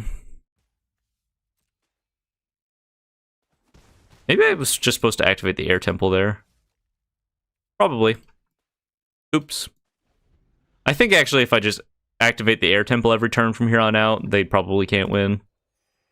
So I don't get to do cool Quint's Insight shenanigans, but I am pretty likely to win this one, I think.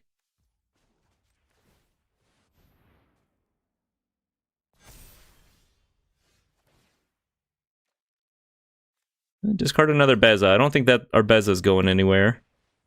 Play a Novice Inspector.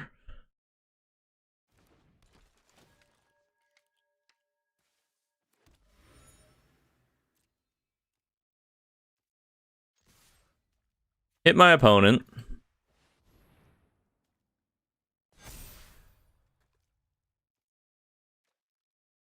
The fish are big. The fish have become large.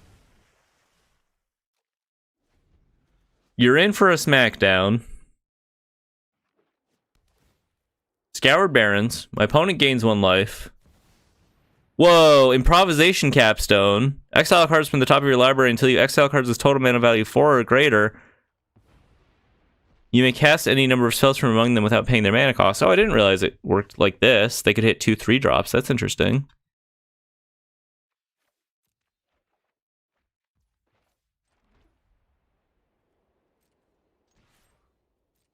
Continue the beats.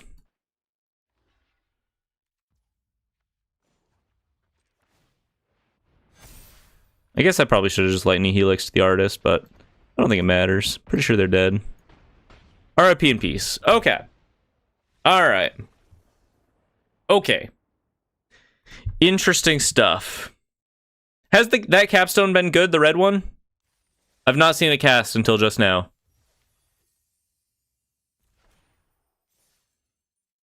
Oh, you can just cast whatever off the top.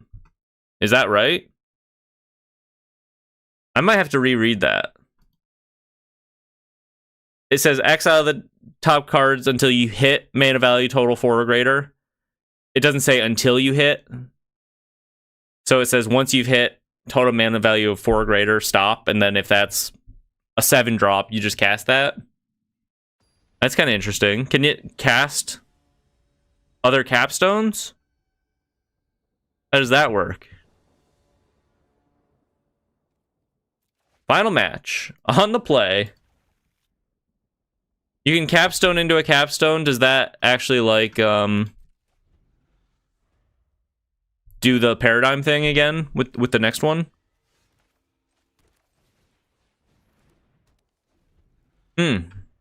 Sounds nasty.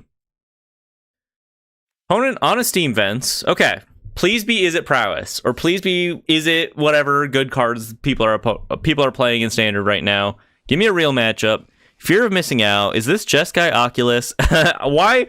I feel like on many like occasions, for whatever reason, I've run into Jeskai Oculus in the final match of a run, and it tends to do pretty good against me. Well, let's see. Let's see how good it is today.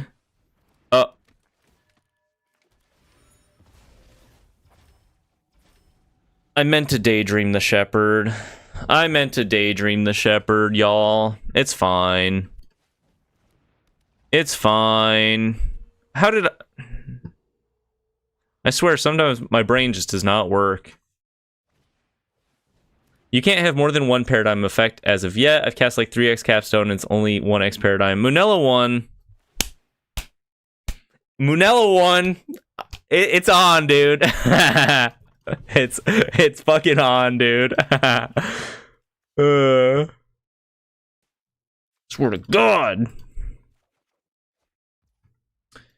Opponent has cool but rude on the field. I have a Seam Rip. What is the best Seam Rip target here? Probably, I don't know. They're all kind of annoying. Maybe I just target the Cool But Rude and then Daydream the Inspector here, and then it'll be big enough to block. Block the Mako for now.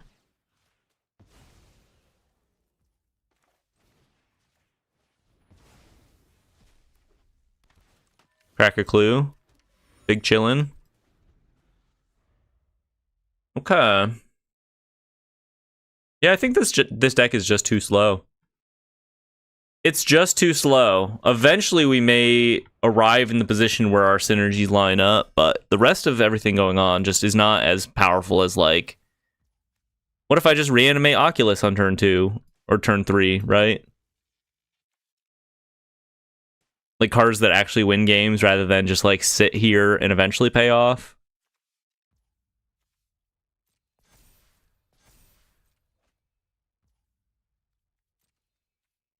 No blockies.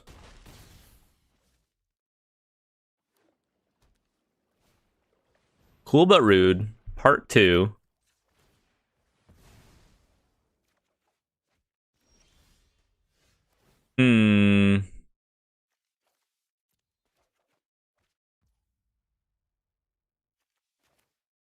I don't think I'm winning this one. Maybe if I go like Inspector, Daydream, and then start activating the Abandoned Air Temple next turn, I can actually make my creatures big enough to block their stuff. That might actually be the only way I'm getting out of this. Like I top deck a Lightning Helix on top of that too. Perhaps. Or maybe I have to like high roll into a Seam Rip here.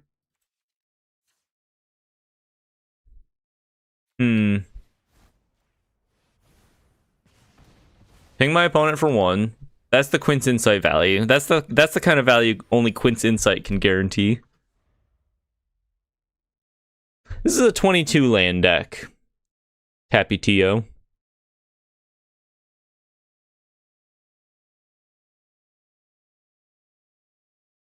$22 lands. I think my best top deck is Seam Rip, so I can go Seam Rip, activate the Abandoned Air Temple.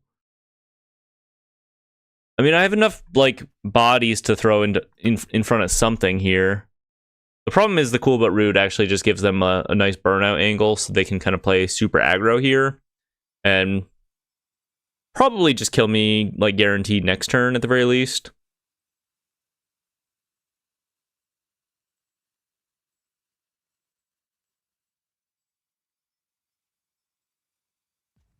You think I'm getting flooded, Tappy Tio? I don't know. Maybe. I don't think my losses have been attributed can be attributed really to anything other than the construction of the deck for the most part.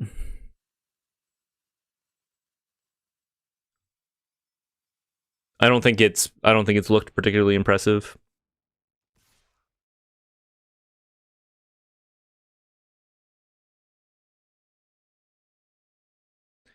Munella one says Helix, Crack Clue, Helix Trust. That would be pretty good, actually. Yeah. I'd be down with that.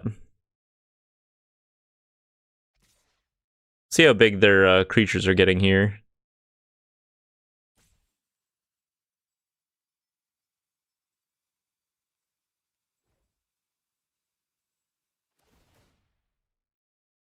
They get 2 discards. Puts me at 8 guaranteed. With a Trampling Mako, probably.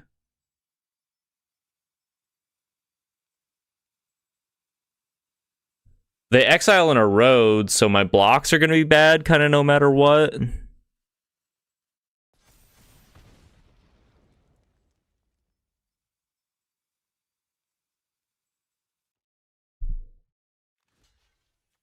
Wow. They exile in a road, so my blocks are going to be kind of bad no matter what. I guess I do block here, take... I can't really take damage, right? And I don't have any board wipes. I think I'd just, like, double block for life here to stave off Cool But Rude eventually and cross my fingers that I hit, like, Seam Rip plus something. I don't know. Pretty sure I'm donezo.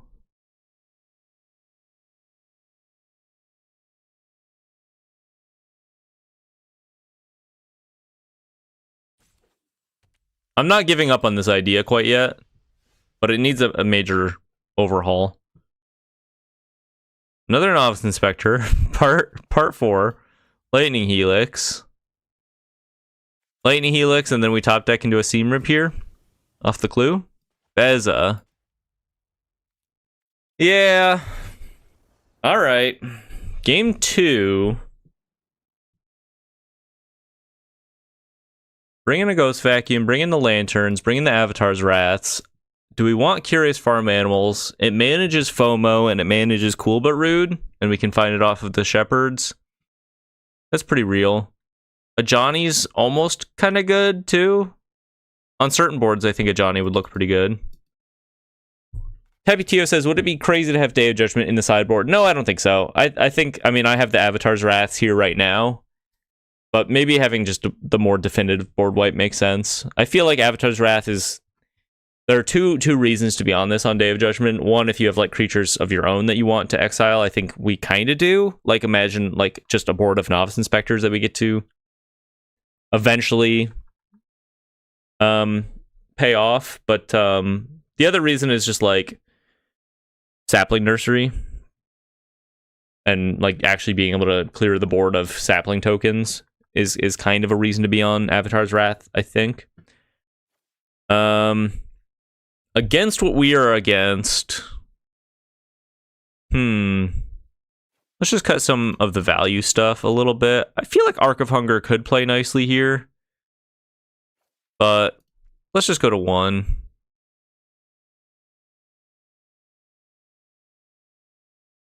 Helix is decent. Get Lost pretty good.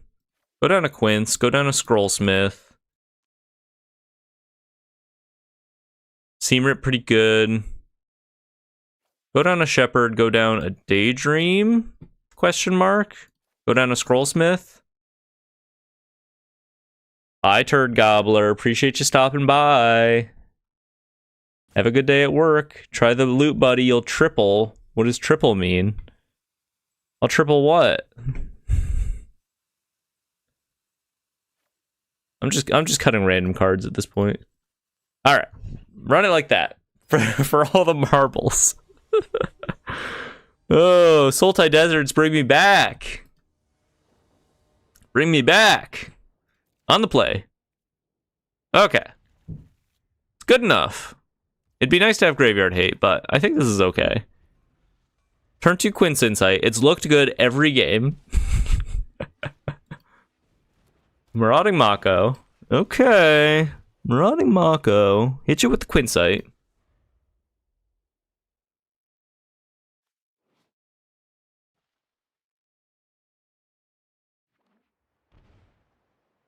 Opponent shocks. Turn 2.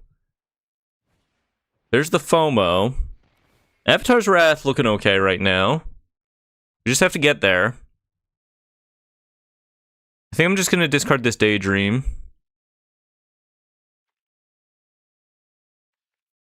The Quinsight. Although we could use it to cheat in Halia to block with, which is not that bad on this board.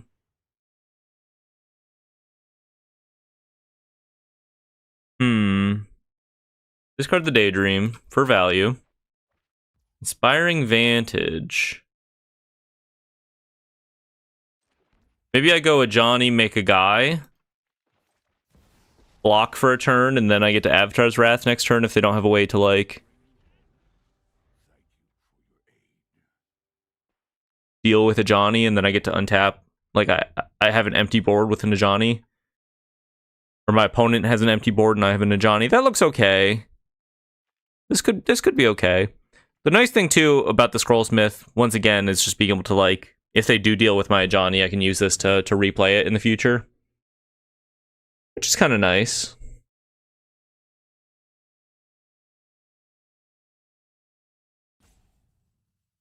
I think probably the main problem with this deck is we're just not doing any one thing particularly well. We have our fingers in a lot of different pies.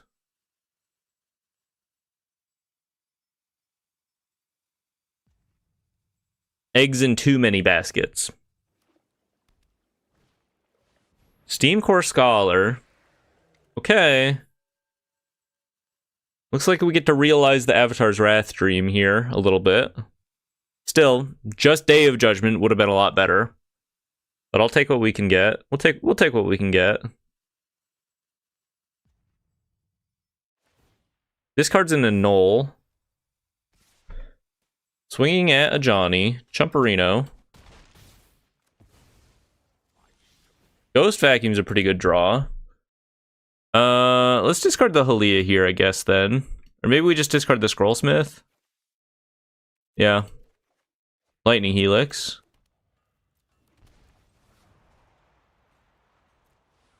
Go for the Wrath. Make a 1/1. Pass it back.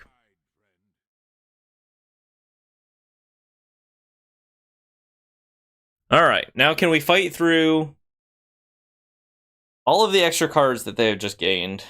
We have an empty board, but...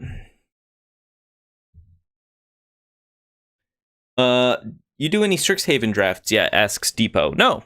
Usually I wait until the quick drafts are available. I'm relatively frugal when it comes to Arena. And I don't have a whole lot of surplus gems right now. I will do the Powered Cube. You got me there. I will do Powered Cube drafts. But I don't think those are available right now anymore.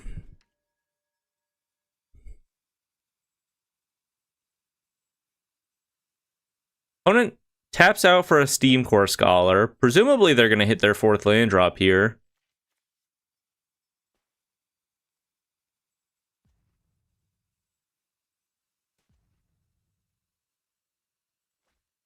This card's a Pyroclasm. Interesting. Interesting that they would have Pyroclasm in the first place. Another Halia. Discard bonus Halia. Another Avatar's Wrath. Interesting. Maybe I just do that. Postpone the rest of this again.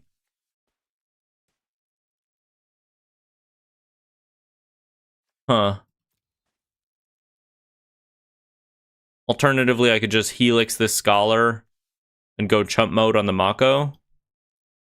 I could go Warp Halia, Helix the Scholar.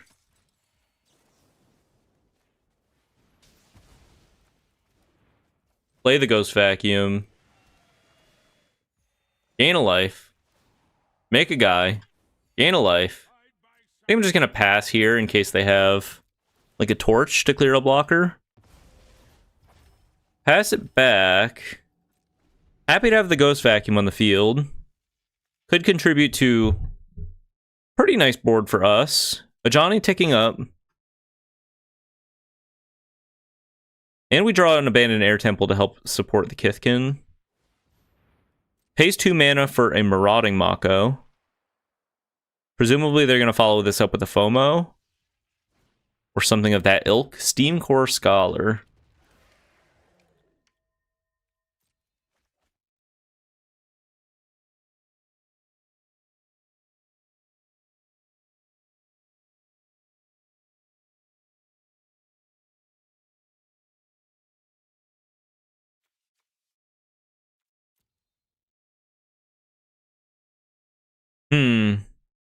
I think I could win this game. I don't see why not. Don't forget to like the video. It helps the Eric dude. Thank you, Turd Gobbler. Appreciate you. This card's a helping hand.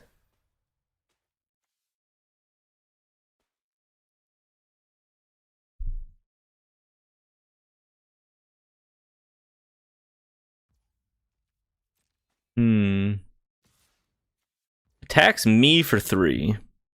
Maybe I just let this happen. I mean, I kind of have to cast an Avatar's Wrath sometime soon, though, right? Might as well go into chump mode. Actually, you know what? I'll take 3, because then that'll let me have better future chumps against these Makos, right? Erode on the Ajani. Fair enough.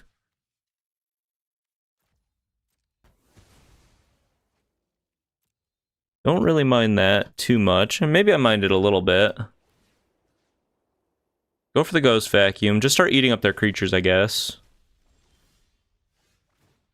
Trigger the Quinsight. Discard a Mountain. Soul Guide Lantern. Is there any way I can gain 3 life here for Halia? I don't think so. Is it too premature to Avatar's Wrath? Maybe it's okay.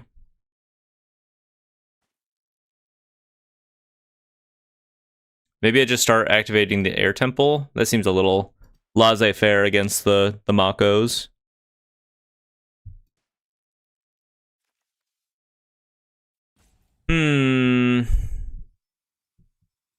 They are at 12. I'm going to deal some amount of damage just by casting my stuff here.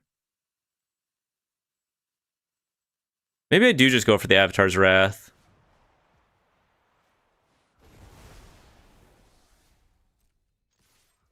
It's kind of annoying for them, I think, right? I'm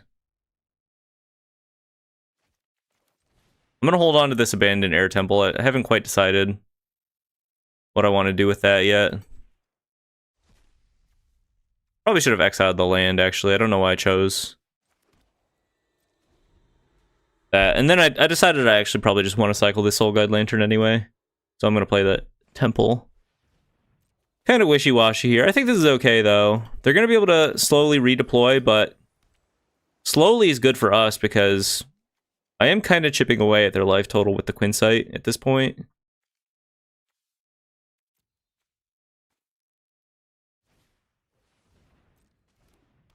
Inty. I could also just go for, like, start targeting my stuff with the Ghost Vacuum and then plan to pop it and use the Soul Guide Lantern as sort of like a emergency stop against what they're doing. Maybe that's better. They're reproducing a pretty good board here. A Braid on top.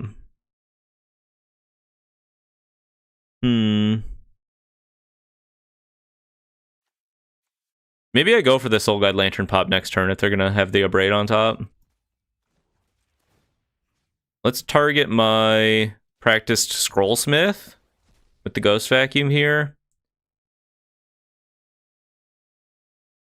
Pass. Draw into a land. We'll discard that, thankfully. Lightning Helix. Let's crack the Ghost Vacuum.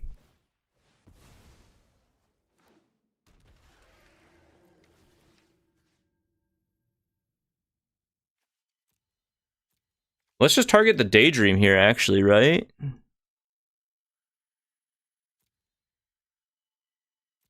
Maybe I target the Lightning Helix, so I can guaranteed cast Lightning Helix at their face. So that's 4, put them to 7. 3, put them to 4, and then I don't need to do that much work to finish them off from there. Probably just the Lightning Helix, right? Discard an instant or sorcery card or a creature with flying. I think I'm just going to discard 2 cards.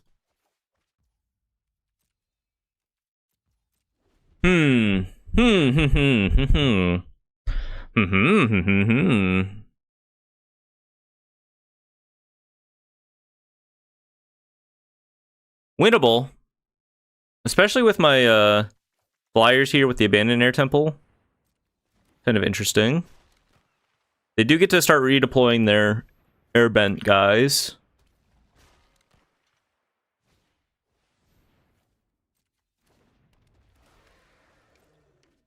The Makos are big. They fully tap out, though.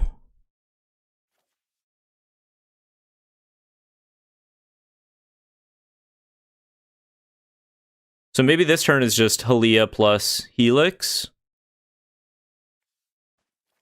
Play it out a little slow.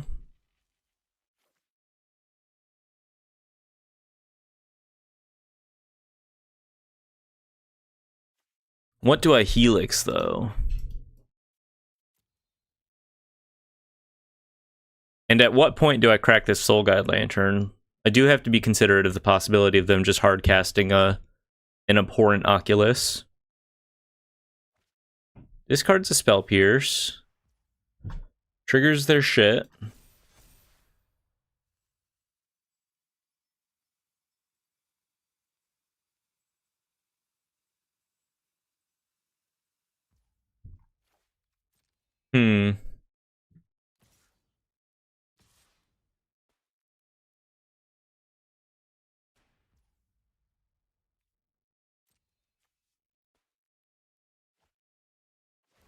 Swinging on in.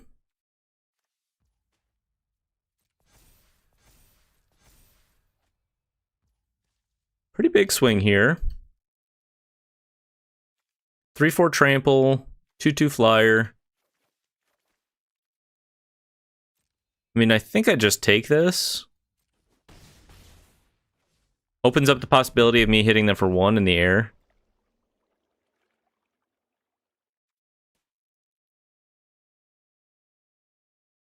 Fuzzy Cast is Helix, Daydream on scroll, double Helix next turn. That's interesting. Maybe, yeah. Discard a land. Draw another Helix. I think they're just dead. Unless they have Spell Pierce in hand. Hit them for 1 in the air, double Helix. Okay. Well, we get to see a game 3. Presumably, we get to see a game 3. Kind of crazy turn of events here. All the helixes. Turns out you just need to draw all the lightning helixes.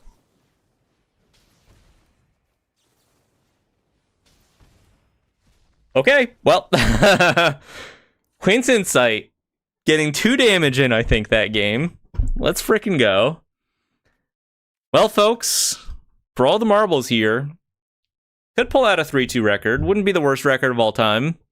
Deserved, question mark? Probably not, but I think this deck is, it's got some interesting ideas. Probably just too slow for standard. Is kind of the problem, really. Just a little too slow. Never didn't have it. Yeah, we were looking pretty good even if we didn't top deck that Lightning Helix, I think. I think we were pretty likely to survive another turn cycle, and over the course of that turn cycle, probably be able to do lethal damage with the Lightning Helixes, and as Fuzzy Cow suggested, being able to daydream on scroll, so on and so forth. 3-2 after the emotional damage from Jeskai is basically like 5-0. That's a good point. It was a pretty rough start. Pretty rough start to the run. Hasn't happened yet. I mean, this is... If a hand is gonna, like, do it for us here, it's something like this. This is great into their, like, fast Oculi hands, and we have, like... We guaranteed have, like, good cards for the long game. It's just gonna be a question of, do they have, like, a crazy, like, Marco Sharko curve out? Do they go turn 1 Marco, turn 1 Mako, turn 2 FOMO, turn 3 Inti or whatever? Like, we maybe we're not winning that matchup, or that game rather. Siren's fine. Siren's pretty beatable. Let's wait on the Soul Guide land turn. Actually, it's probably better to play around Spell Pierce. Right? I'm just gonna play it.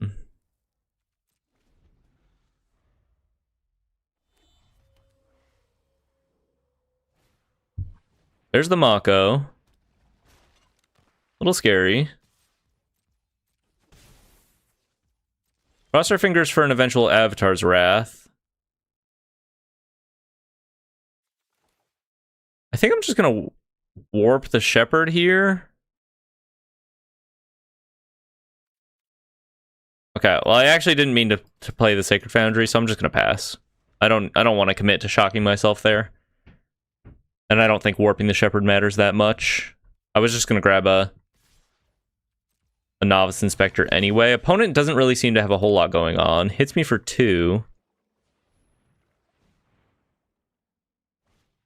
Cool but rude. Yeah, they should have played this before combat, right? To get the attack trigger? That was weird. Inspiring Vantage. Let's go warp the shepherd, pick it up with a pixie here. Wait, oh, I took my pixie out. Yeah, grab a curious farm animals then. Seems okay. Next turn we can go like warp Halia, sack the farm animals for 3 life and kill the Coolbut Rude. Seems okay. I am just not on my game when I'm streaming, y'all. The focus is completely different. I don't know why. When I'm making videos, I feel pretty focused, but like actually feeling like I have to have a conversation with an audience makes things a lot harder. Shout out to all the good streamers out there, because if you want to deliver like a quality stream, I think it's pretty hard to do.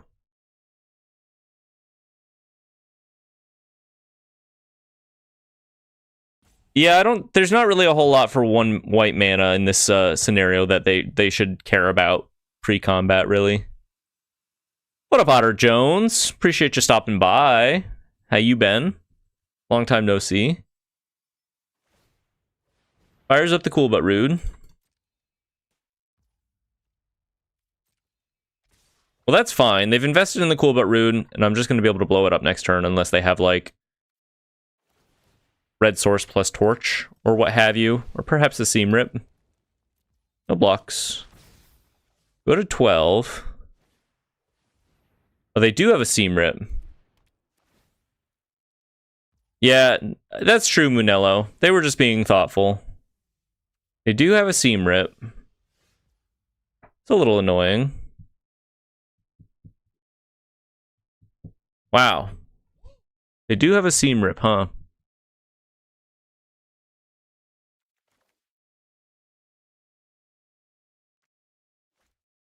I guess if I just play Halia, I might just be able to, like, block their Mako. If I go for the Arc of Hunger, I'm going to be really reliant on... I'm going to be really reliant on top decking well in the next couple turns.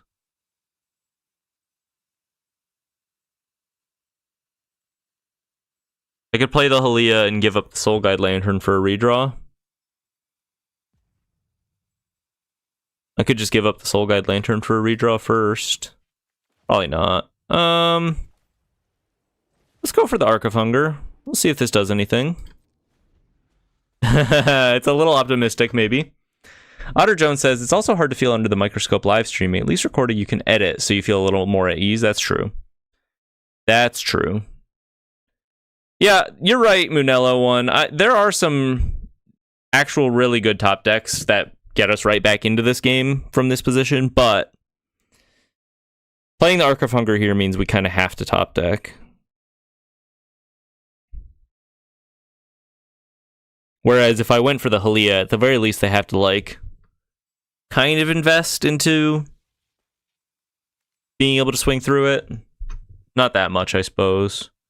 They get a discard from attacking. They get a discard from fully leveling up the Coolbut Rude if they want. So that's me at 8 plus another 4/4 Mako. I'm not that likely to be dead this turn necessarily. ENT is pretty good. ENT's pretty good. It's probably right to mill with the Arc of Hunger here, in case I mill into a Daydream.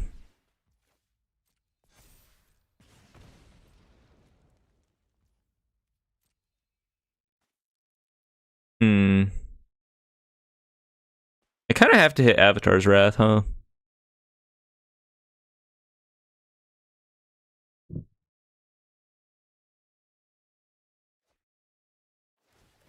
Helping Hand.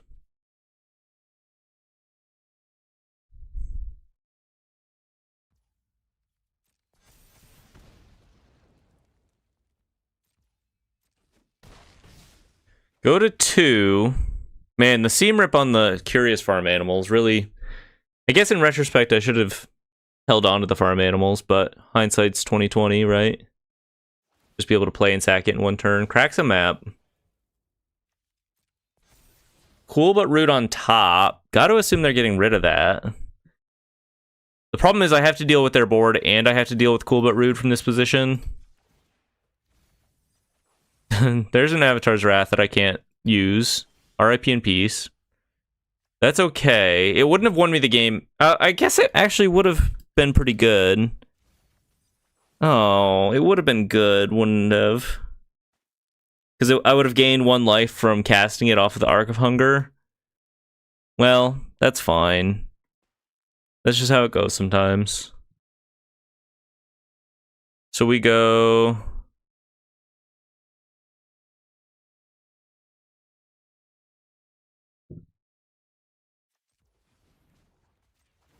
Cycle the Soul God Lantern.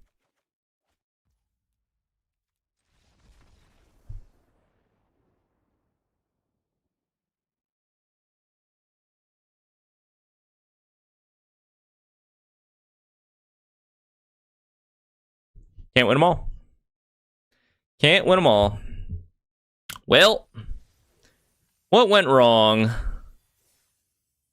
Maybe just like the proactive game plan just isn't good enough. Is probably ultimately what it comes down to. Well,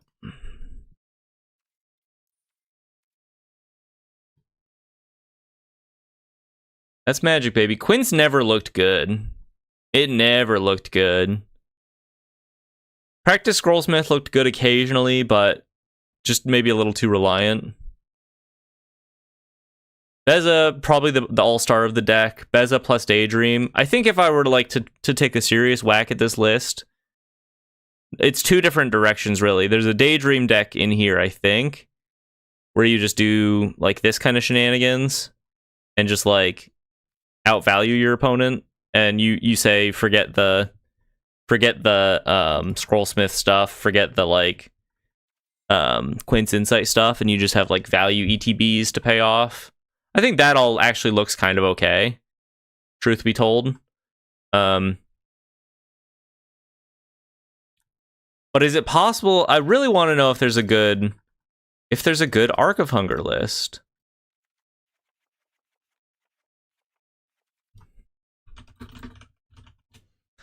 I really like this card. I think it's bad. Don't get me wrong. I don't think this is a good card. It would have been pretty good probably for 3 mana. 4 mana is just too clunky. But I think it's very fun. I don't know why. I find this to be a pretty fun card. It's very self-sufficient too. You don't really have to build around it. Scrollsmith with Get Lost, Helix, and the Day of Judgment would be good in a slow game with Beza, perhaps. Yeah. Yeah, I think having like main deck board wipe solves a lot of that list's problem too. A lot of that list's problems. How do we make Arc of Hunger shine? It's got good art. There you go. That fixes it.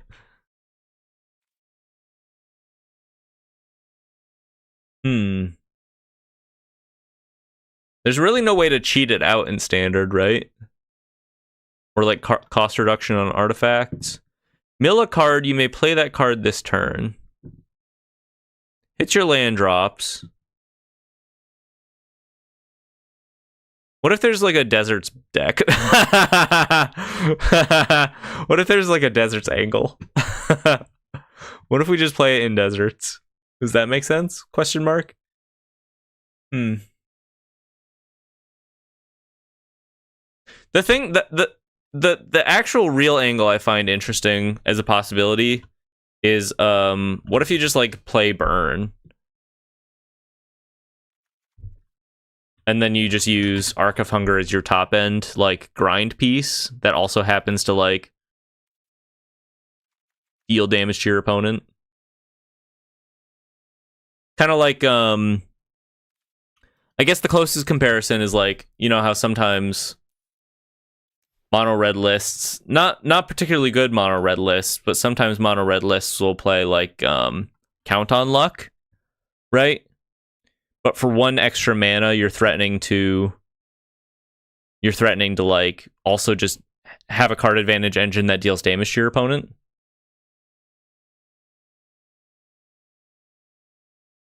So you could just play like Arc of Hunger. You could probably still play the Scrollsmiths in this strategy.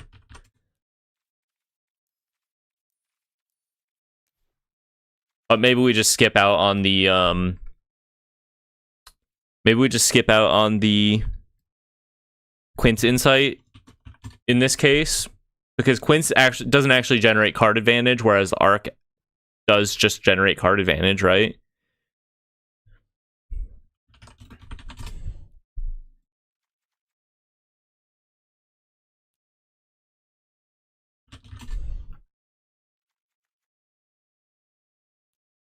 Maybe you're just more likely to win. You're probably actually just much more likely to win these kinds of games, where you just burn your opponent out and then use Scrollsmith. And then, I don't know if anyone saw like the spoilers, or maybe it was mentioned like in a legitimate post anywhere, but there's that red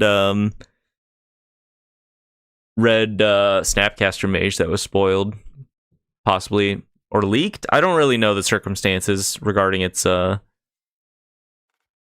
appearance, but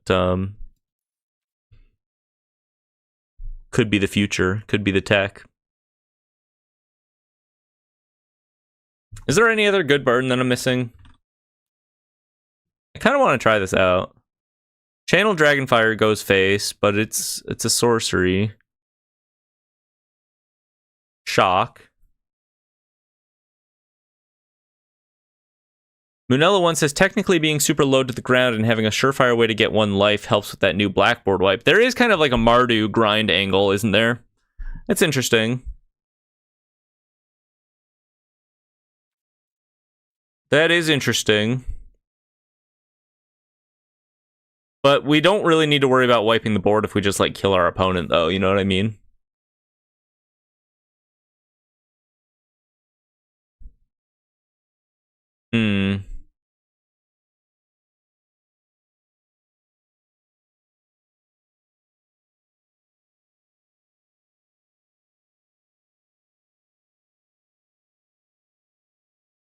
Slagstorm.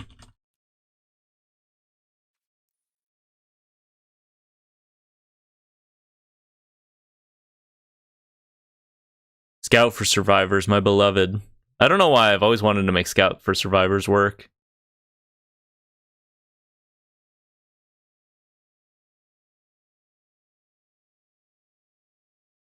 Cards leaving your graveyard. Gastral Thrill Roller. Kind of interesting. Maybe you just mill into Gastral Thrill Rollers. If you wanted to lean on Quint, you could also go discard burn. No? Oh, you mean like Monument to Endurance?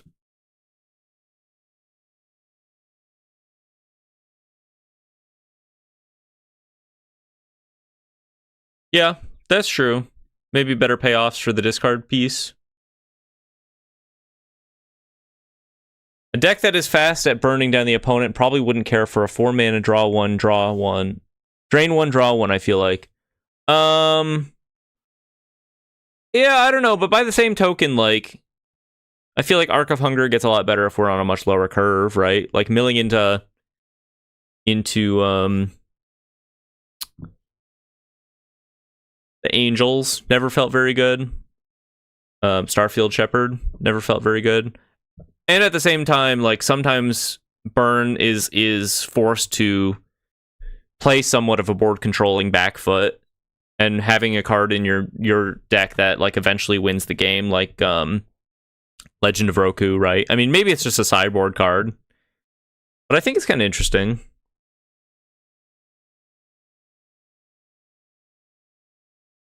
Otter Jones says maybe a cheeky one of Tali Joaquin. Is that the like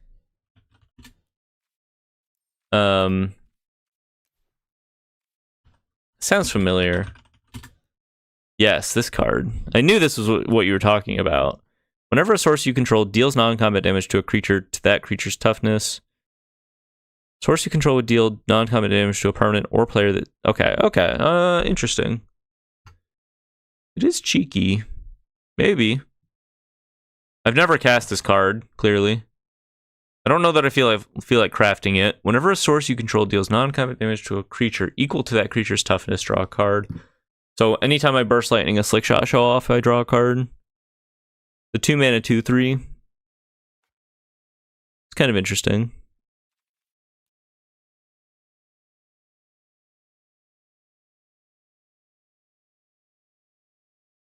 No, I think splashing blue for loot is maybe not the play here.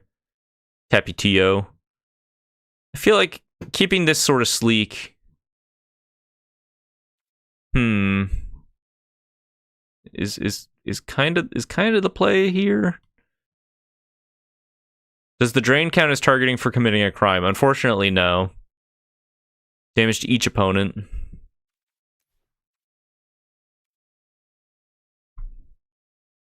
Have you looked at Rabble Rouser?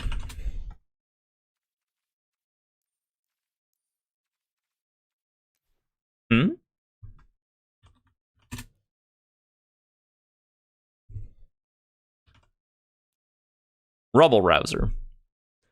Creature enters, you may discard a card. If you do draw a card, exile a card from your graveyard, add 1. When you do, this creature deals 1 damage to each opponent. Seems a little slow. Says the guy trying to build around Arc of Hunger.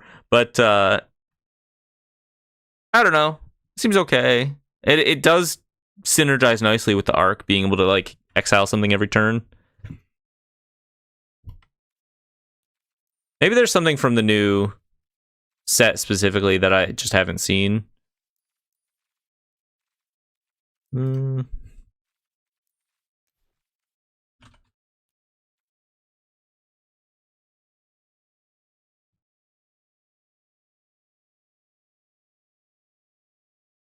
mana, 4/3 flyer. A camel that goes from your graveyard to your hand. That's kind of cool. 2 mana is too expensive for that, though, when constructed.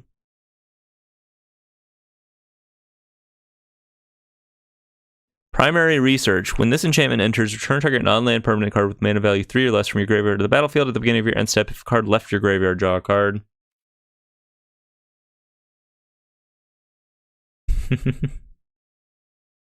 There's flashback, which is kind of interesting. Just being able to like flashback your burn pieces doesn't seem that bad. What up, AJ Hirsch? Appreciate you stopping by. We're just trying to I just realized my face is covering this. Trying to we had finished a 2-3 run, best of 3 standard event. And I don't know, I felt like I was close to maybe something interesting with the list, but not super satisfied. So I'm trying to go in a different direction with this Arc of Hunger idea. I don't think this card is super duper good. I think it's pretty clunky at 4 mana, but it's enchanted me, and I've already crafted 4 of them, so sunk cost fallacy or whatever, but sunk cost fallacy be damned, I suppose. I'm curious to see if this is workable. Or if it's just garbage. And it might just be. I mean, it has all of the like trappings of a classically not that good card. Doesn't do anything when it enters. Very synergy reliant.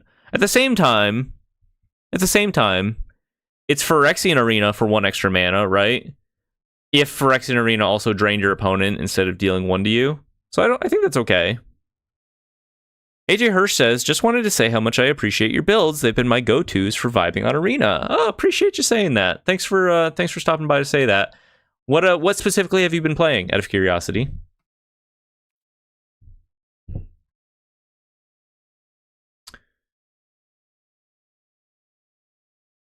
This is a weird card. Why is it an enchantment? Huh. Steal the show. Target player discards any number of cards, then draws cards. Maybe we try a couple flashback here. I'm crafting flashback. That seems like a pretty safe craft. Ooh. Sorry about that. Oh, yeah. Oh. AJ Hirsch says, mostly all of your desert lists. Yeah, I mean, you came to the right place. For some reason, the deserts lists are my most popular brew, the most popular thing on the menu for whatever reason. They're fun.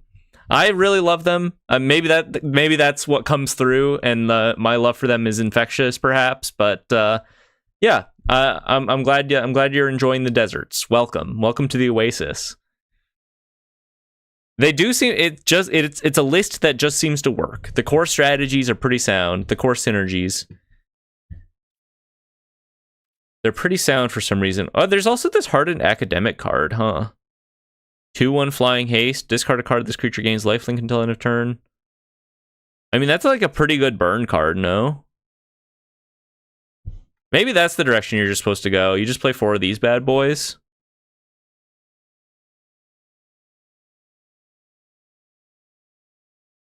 I think you just play 4 of these bad boys, right? And that pays off your Scrollsmiths, and that pays off your discarding a card. I don't know that we necessarily need to discard cards.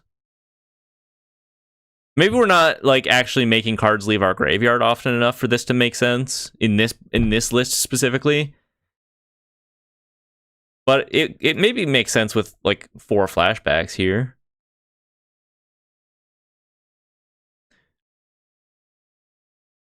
Just put in every red-white card. Yeah, that's true, Munello. That's a good point. AJ says, we're going to need to see some town lists soon. Love me some poo-poo UFOs. Well, you're in luck, because there is a town list on video on my channel from maybe a month ago or so. A couple weeks. Not that long ago. You can go back in the archives and check that out.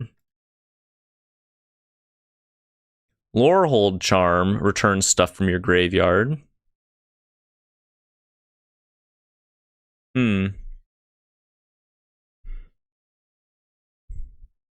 Discard a card to gain lifelink. I feel like this, we need like madness in the format. Don't we have some kind of madness effect? Yeah, there's the, what's it called? Mayhem.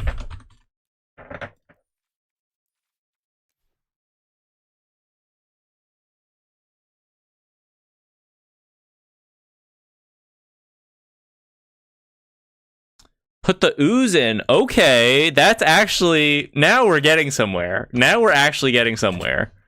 I actually think that's an actual real good suggestion. I think that makes a lot of sense to me. Because it pays off the arc. You're going to be accumulating a mutagen every turn. Main deck graveyard hate. It gives you a little bit of longevity.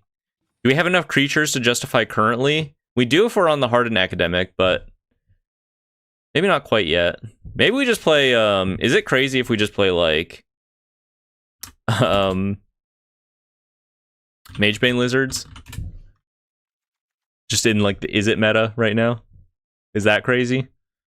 I mean, obviously we'll be casting non-creature spells, but Magebane Lizard, pretty good against prowess.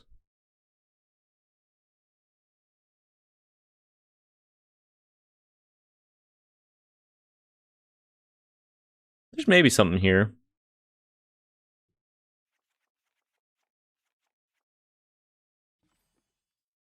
I'm kind of curious to try this out.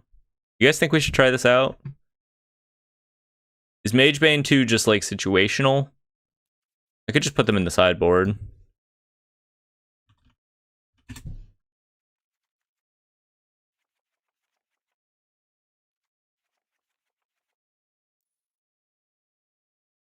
I'm kind of into the, is it crazy to say I'm kind of into the, I don't remember what this card's called. The thrill roller idea. Probably bad. On curve, it's like a worse Nova Hellkite. Maybe not that much worse.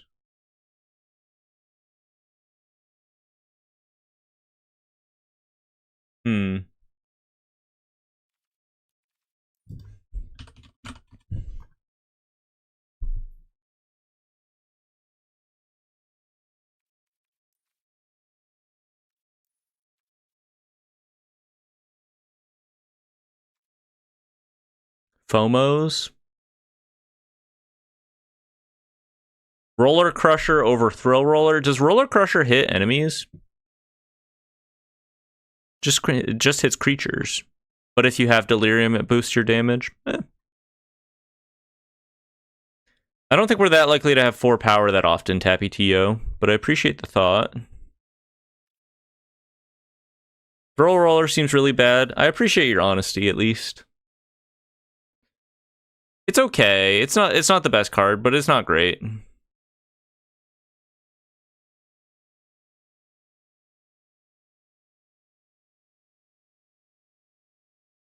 Wait, hold on.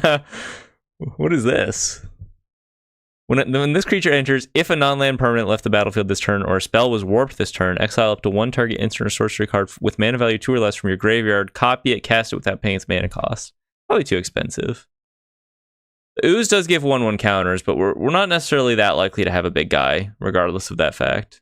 Or it's just like in the games when we have the Ooze, maybe we have a big guy in the field, but I think we can do better.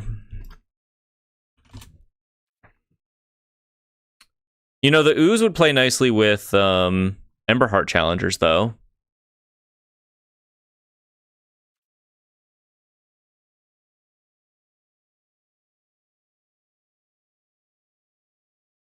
Emberheart Challenger generically pretty good.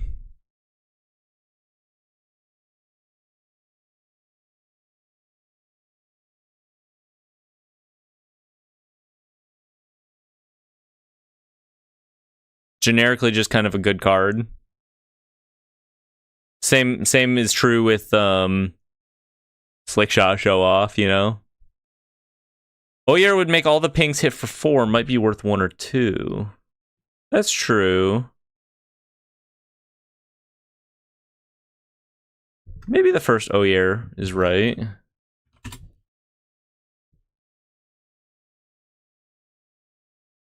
If a red source you control would deal an amount of non-combat damage less than deals 1 damage. When it dies, return it to the battlefield. Also technically triggers the arc.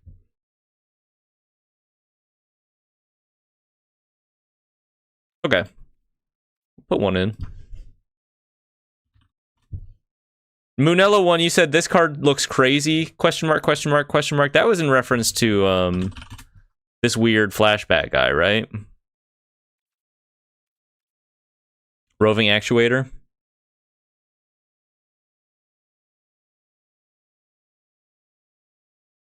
I think this card actually does look interesting if it always just cast something.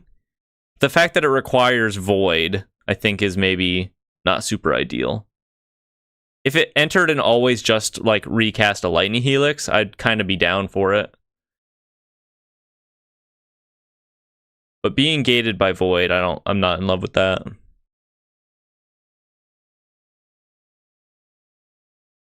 There's also Festival of Embers. Kind of a good way to win a game quickly.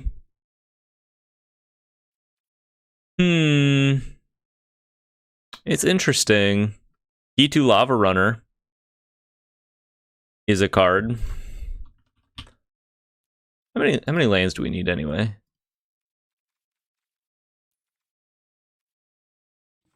24. 24 is probably actually about right if I'm going to be on 4 Arc of Hungers, maybe like 23. You could force the trigger with mutagen tokens, right? Yeah. I just wish it would be better on curve. I actually also don't think we have enough creatures to justify the Ooze currently.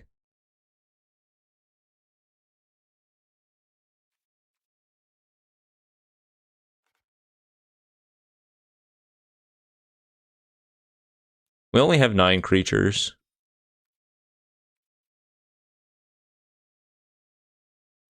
Triggering the Void with Warp seems easy. What are we warping, though?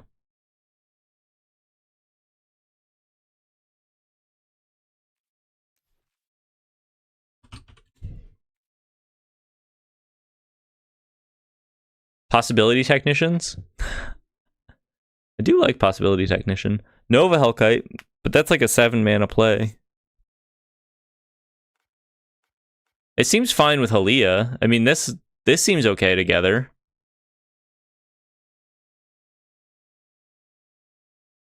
Kind of interesting, right?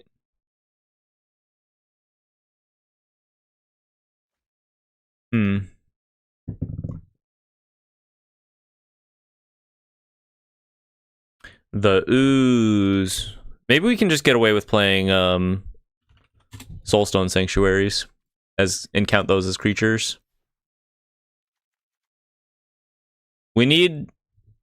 The problem with the color list from Soulstone Sanctuary, though, is the practice Scrollsmith requires this mana cost, which is a little awkward.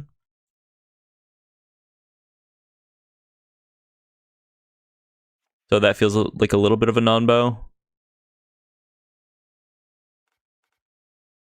I wish Arc did damage from when casting from Exile as well. Yeah. It would be nice if it fully aligned with the text from the Shadow of the Goblin. AKA Quinn's Insight.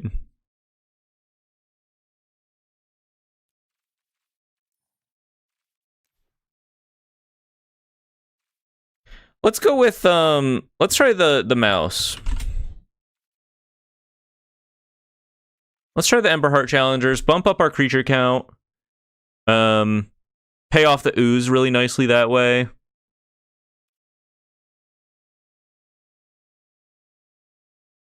I know this is just sort of like a generic aggro deck, kind of, but it's got a little bit of a... In the context of how fast Standard is, it's almost mid-range, right? Weirdly enough. Maybe we just cut the Bolt Waves and say, like, we want the flexibility of just being able to target, like, our opponent's creatures with our burn.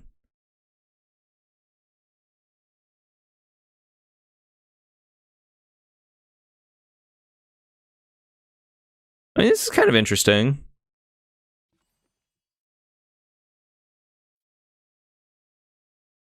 we have enough 1-drops? Maybe we should just be on shock. Go down an Arc.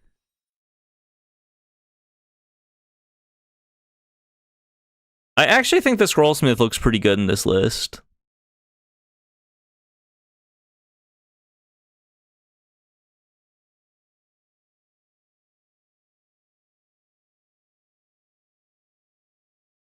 Yes. Moonella1 says the mouse is cute, but doesn't seem to have much synergy outside of just being a decent card. Yeah. Agreed. It is just a decent card, and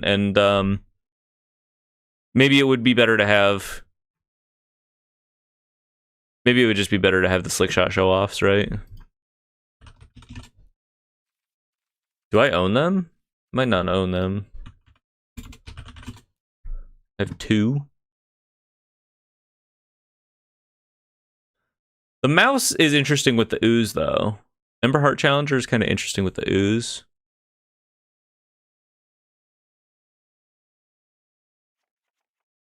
Maybe we don't need that many creatures for the ooze to be good. I don't know. Woo. Oh wait, I figured it out. We want damage, right? But we want creatures.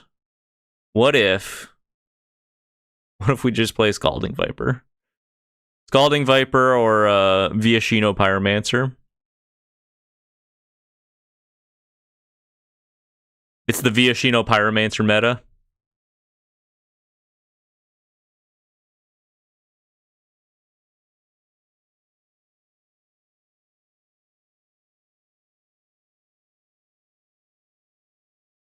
Probably fine to just see how well the deck works and which parts really shine in practice. That's true. Yeah, maybe we just hop in with something like this. Go on the full 4 Arc of Hunger. See if it does anything. And then revisit it. Okay.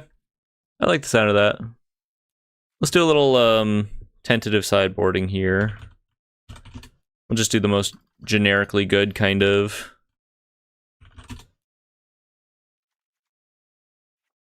effects, I think.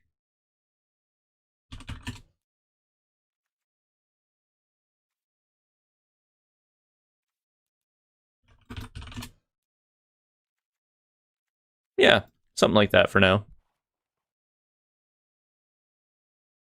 Just thinking, if you go back to a Quince list, Improvisation Capstone from SOS is a good top-end payoff for that. Is that the Paradigm one?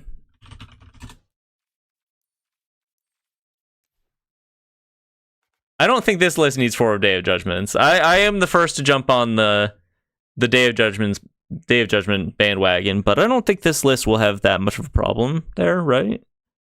Oh, it is this card, okay. Maybe. Is it a 4-Day of Judgments angle?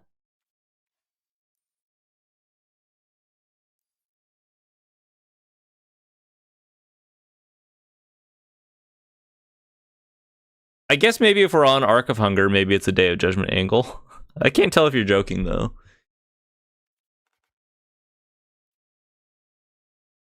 Alright, you've convinced me. I'll put in 2. I know you mean in the side. I always spelled that wrong. Devin, that card seems a little expensive. Maybe in the Ice Till list, the Ice Till version of like Quint's Insight plus Ice Till plus Improvisation Capstone, I guess you could eventually cast that, right? Alright, folks. Let's run a match. Let's try this out. Let's see if we can get Arc of Hunger to really shine here. Thank you for hanging out with me while we put that together.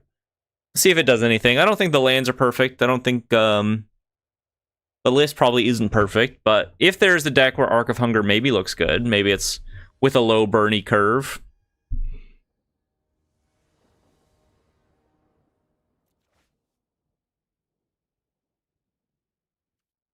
The ooze. AJ says, oh, thank you for switching to Moxfield as well. I was having trouble exporting for some reason with the previous site. Okay. Yeah, I mean, I switched just to be able to consolidate all of my lists in one place, but I'm glad it's having a positive side effect there. I'd like to see your take on a Mardu version later. That was my idea on Arc, Bloodghast, and Timeline Coulter, etc. Yo, what about Inevitable Defeat, though? Like, actually, what about Inevitable Defeat? Let's see if... Here's my question. We're very burn forward, right? But with the arcs in the list, can we pay off the fact that, like, can we help support burning our opponent's creatures rather than saving all of our burn for our opponent's face, you know? Like, be allowed to play more of a mid-rangey style? I kind of think so. Jeskai Otter. Arc of Hunger. Yo! It's the Arc. Go for the Scrollsmith. Target the Burst Lightning. Hey, could be worse. There are worse turns out there in games of Magic the Gathering. Opponent casts an Opt. Main deck Ooze. Actually, there's a lot of reason to be on like main deck Ooze in the meta right now too. Just having a good solid way to fight against like the Eddie Merc crab lists / Storm Chaser's Talent.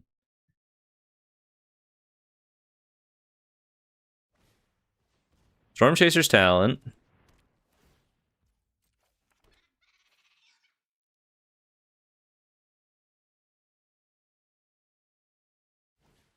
It is kind of looking good so far.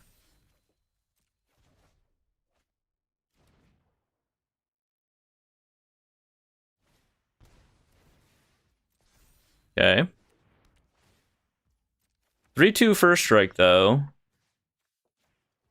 Start eating your stuff. I think I'm just gonna Burst Lightning their Otter. I think this is okay, right? And then I can start cracking my mutagens on my guy. Now they have like a very real guy to deal with. And now my Arc of Hunger helps me rebuild.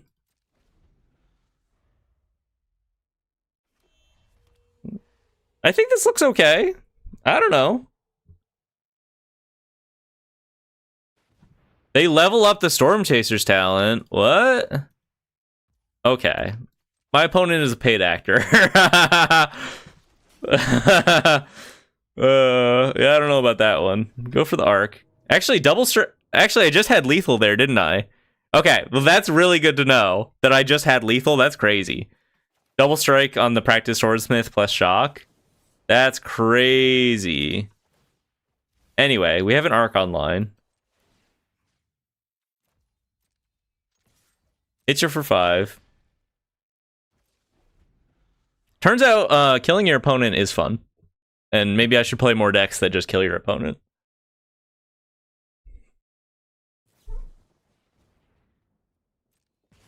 Burst Lightning. Burst Lightning.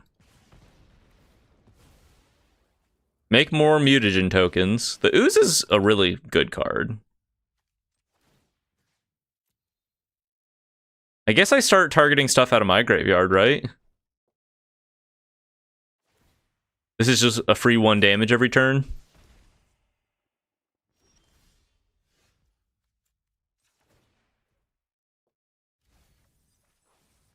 Strike ya?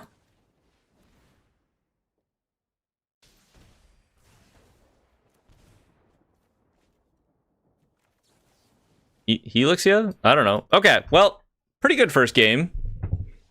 You just burn your opponent out. That's kind of all you have to do. Ooze looked good. Big fan of the Ooze. Great suggestion once again. Devin, I believe. Shout out.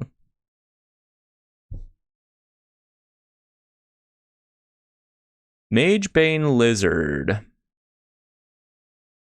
It's probably a Magebane Lizard angle. What do we want to cut?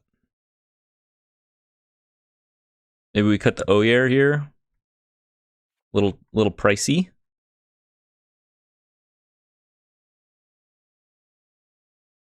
Arc, my beloved. I cannot cut the Arc. Maybe we just go down some shocks. Maybe we just go down Boros Charms. Try it like this. That was weird that my opponent activated the Storm Chaser's talent, though, right? That's not supposed to be happening at this rank. Come on. Firebluff Canal. Otter. Go with the Claw here.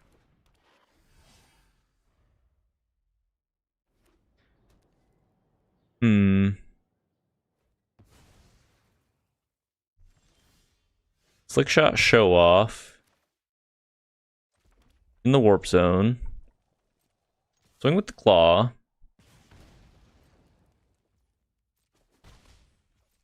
I'll just pass here. I think I'm going to go for a Helix on the Slick Shot Show Off, and then if they have an answer for it, I have Shock plus Helix on the following turn. Storm Chaser's talent. Fine.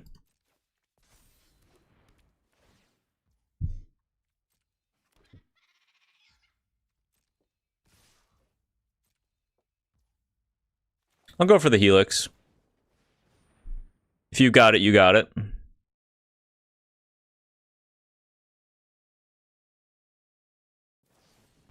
Boros Charm. Interesting. Giving their permanence indestructible. That's fine. We still gain the life, which is half the battle. We draw a Magebane Lizard. So we get to go Shock here. Swing on in. Continue the chip away. Hired Claw is a great card. I love Hired Claw. I think it's maybe my favorite red card. It's like the, I don't know, super fun, aggressive 1-drop creature, I think. I like the options it presents.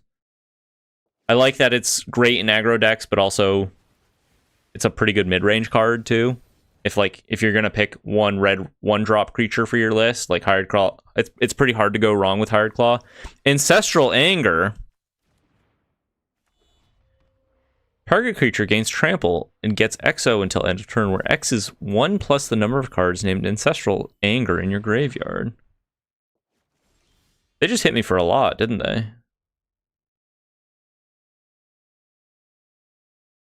Huh. Anyway.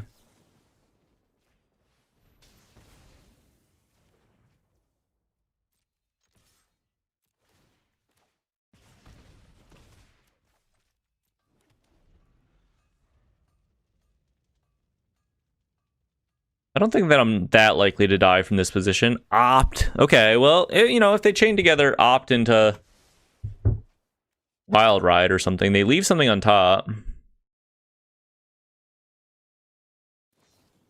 Secret Identity. That's not lethal. Puts me to 1. Burst Lightning. Hired Claw to 8. I mean, I just go like Burst Lightning here, right? Hold up Lightning Strike in case they draw a Slick Shot show off. And then if they don't, I can just Lightning Strike their face. Storm Chaser's Talent. Boros Charm in the graveyard.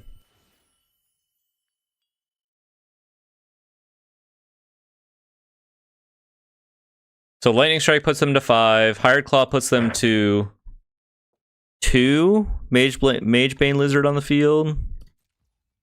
Not gonna quite be enough. I think we need to top deck Burn here, maybe. Arc of Hunger. I knew in my heart of hearts that I was gonna draw this. I knew in my heart of fucking hearts that I was gonna draw this card. Oh, in the final hour. In the final hour. I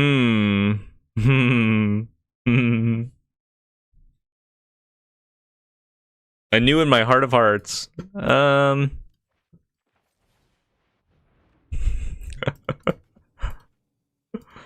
Activate my Arc of Hunger.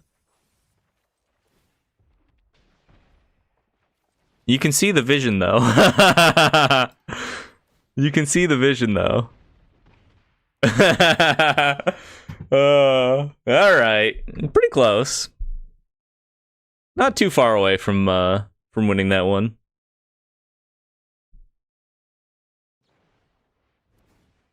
Ping ya. Damn. Well, we get to see game 3. Maybe we just want the Pyroclasms here.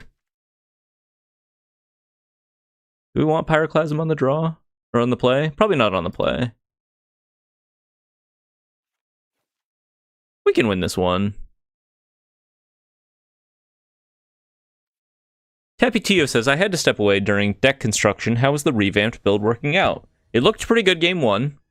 It looked good game 2 until I top decked the Arc of Hunger. To be fair, had I top decked the land, I would have lost that game anyway. A lot of burn in this hand. It's going fun. I mean, this list is playing a lot more known quantities and relying a lot less on synergies. So that's almost always going to look better at first glance. It also gives us the opportunity to really isolate Arc of Hunger and whether or not it's good, right? The jury's still out. Maybe I just start going face with this hand.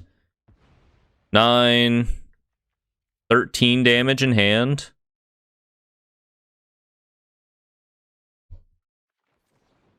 Fire a warning shot here. Practiced Scrollsmith. Okay. Well, it's probably actually better to flashback a Lightning Helix in the future, so let's just hold it here.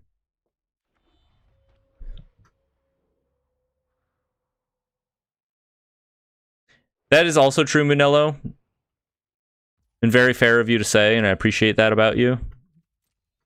You always speak honestly, even if the truth hurts sometimes.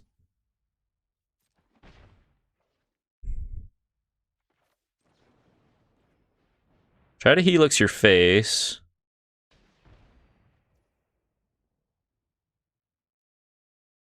I actually think I shock the Otter here, though.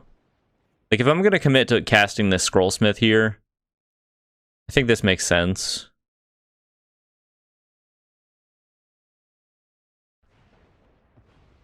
Otter down. The Ooze. Huh.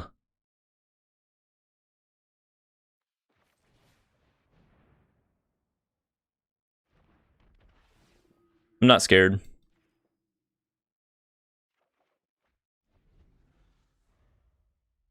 How much damage could they possibly do? 21 points? No. No, not my prowess opponent. Couldn't possibly be 21 points of damage in one turn. Opt.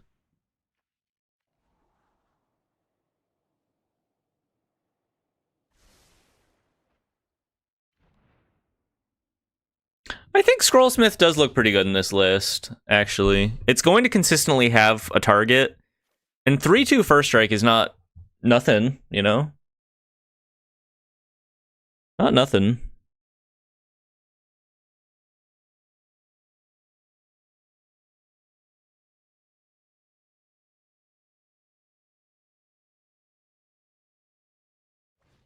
It'd be a lot better if it was a 3-3. It'd be a little more relevant as a mid-range card, I feel like. Dying to Shock is maybe not the best place to be, but at least it's a 2-for-1 still. Pretty big show-offs here.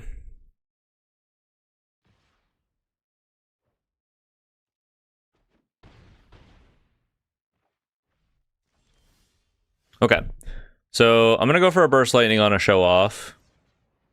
If they respond to this, then I get to resolve my Lightning Helix, right? They let that happen. So I think I just Helix their face then. I think I'm pretty likely to win through a single show-off on the field here. Put them to 6. They kind of have to deal with the Scrollsmith. Double Ooze in hand, maybe not exactly where we want to be. There's the Secret Identity. Kind of rewarded. Oh, are they setting up for like a double strike off of Boros Charm here? Okay, well, I could just be dead then. I don't think there was anything I could actually do about that with the Secret Identity in hand. Yeah. RIP in peace. Yeah, maybe we should just be on Slickshot Show Off. Maybe we should just be on Slickshot Show Off, like if we're being true blue to ourselves. Maybe Arc of Hunger is just a sideboard card. It's kind of an interesting sideboard card. I thought I played that out okay. I don't think there was anything I could have really done differently other than maybe played more patiently and waited for them to commit. And by going for my removal on my turn and tapping out, it opened up them being able to like just guaranteed jam.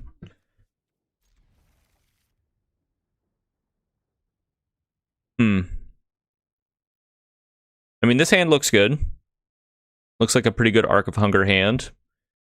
If we don't win in the first few turns, we have some longevity.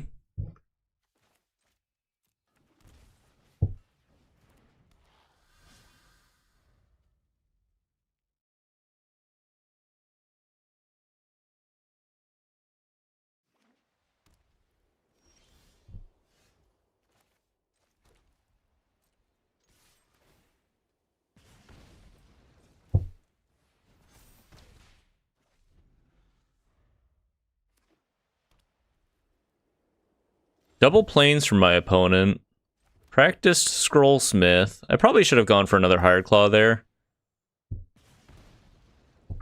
I'm just gonna let this hit.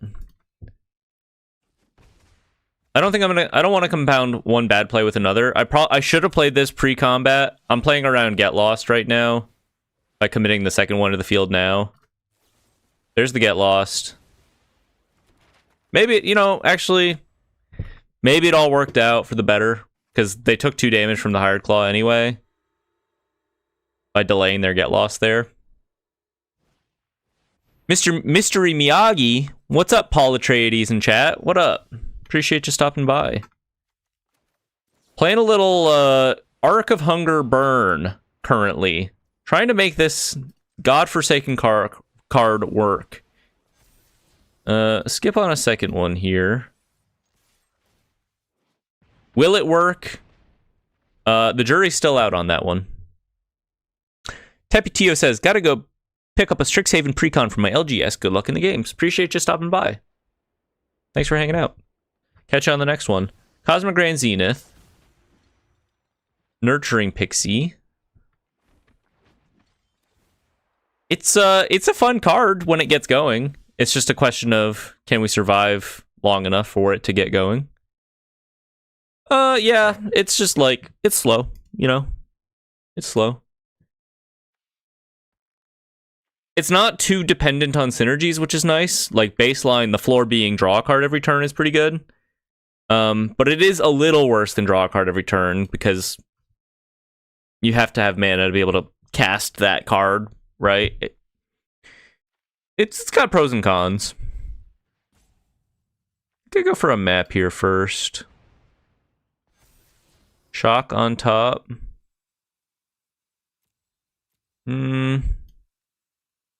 Skip on shock. Swing in.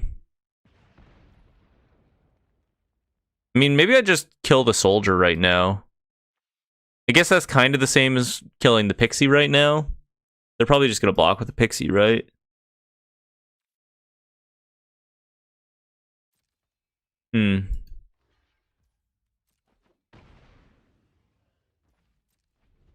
I can't really stop them. Maybe cracking the map in retrospect was not that great. Elspeth. I don't think we care about this that much.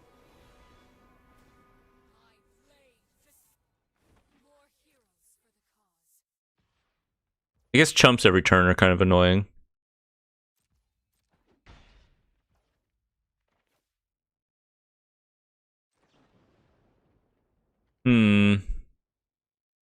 Do I just start going face?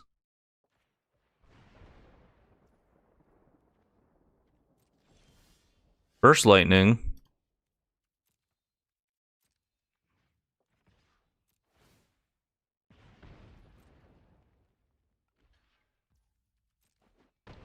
Maybe I need to be on 24 lands. I have a lot of reason to want to like actually be hitting my land drops in this list, right?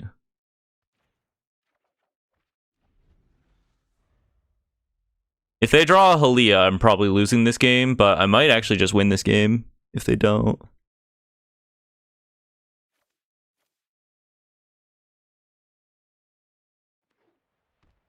I love the concept of this card too, Mystery Miyagi. And the art is, there's something alluring about it. I don't know.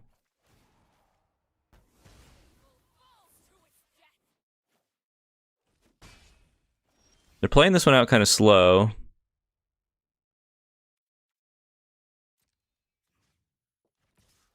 Continue to just hit you, I guess. Pretty big Hired Claw. Biggest dang ol' Hired Claw you've ever seen. I have to kill the Sage here, right? Shock to their face.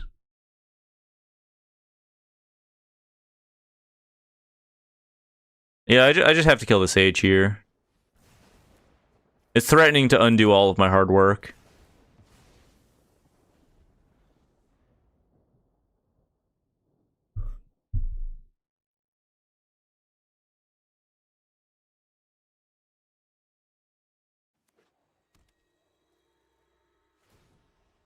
Yeah.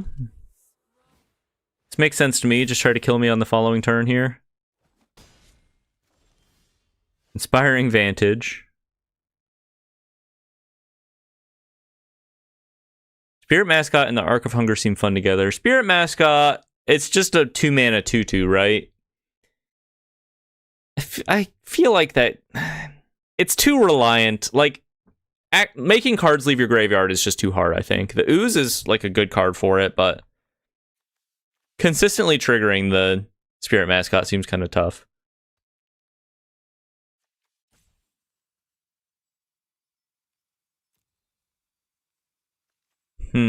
So I go flashback, I go swing at them, they block, right? And then I go flashback Lightning Helix.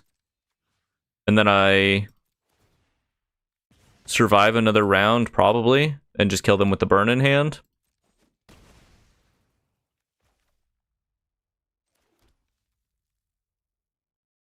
That seems like the line to me.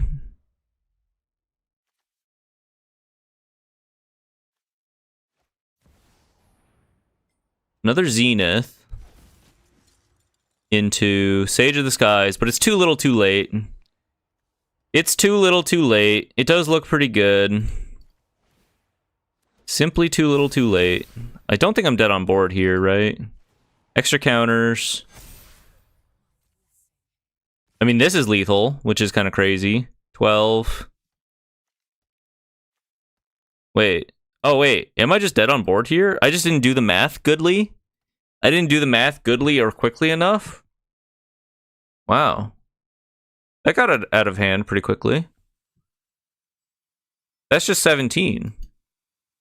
Oh, I thought there was going to be no way I was dead through a lightning helix. Okay. Good to know. Bring in the get losts here, I think. We do kind of need to be able to manage the Cosmic Grain Zeniths, I think. Day of Judgment also pretty good. I'm kind of surprised I died there, but I definitely could have played through that a little bit. I would have been able to lightning helix one of their creatures, survive a turn, and then if I drew an untapped land, kick a burst lightning and kill them with the ping from the Hired Claw. So definitely I made a mistake there, but also kind of dependent on my top decks at the same time, given that they had huge Sages of the Skies on the field. We cut down on some shocks here.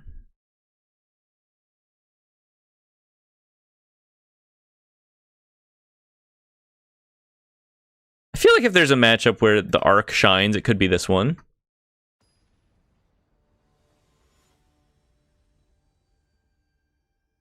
Mystery Miyagi says, yeah, it's definitely not optimal for what else you could play for sure, but yeah, it grows every card that leaves. It's cool in a Mardu discard shell with Blood Ghasts and the Phoenixes that come back. I basically put it in the Rakdos discard shell and splashed white for the mascot and the Boros Bird that came out. The Boros Bird looks pretty cool. Curious to try that one. Pretty good hand here. Ooh. Maybe I'm not a Boros Charm believer. I don't know.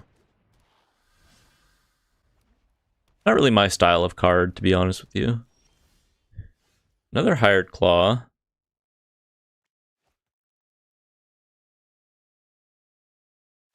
Let's just go in on the claws here. Ain't no laws when you're slinging claws.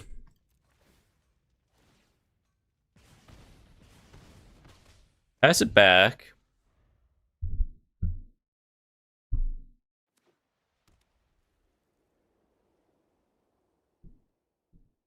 I think if we resolve an Arc of Hunger in this matchup, it's gonna look really, really good.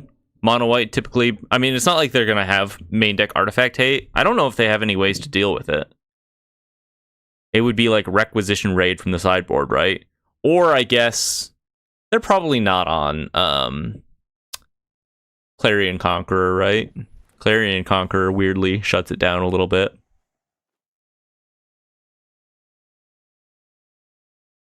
Nurturing Pixie to pick up the Springleaf Drum, I guess. Grows the Figure of Fable. Okay.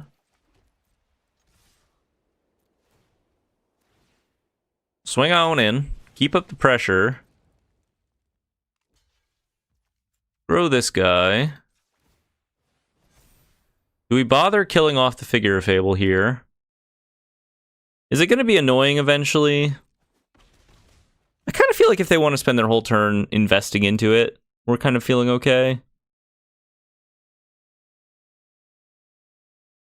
AJ Hirsch says, random question, but would some of the Final Fantasy archetypes still be fairly playable these days just to have some fun, question mark. Been out of the game for a bit and working on Rakdos Wizards build. It really depends on the context in which you're playing, right? If you're trying to rank up on like the arena ladder, you might be able to find some success if you find like one strong synergy that works pretty well. As long as you abandon the idea of like playing strictly Final Fantasy cards, you might be able to figure that out with some Final Fantasy cards like Rakdos Wizards, for example. Maybe, question mark. At FNM, like if your local LGS runs an FNM in which the meta is relatively like casual, then I could see that working for sure. Why not? Maybe we kill the Figure of Fable. I guess the question is like, can you have fun losing with a deck that you just like playing? And I think as long as that's true, then there's no reason that you can't play what you like and have fun with it, right? As long as you accept at a certain point, like, There are just going to be better decks out there that beat your ass down every now and then, right? That's just always going to be the case, though.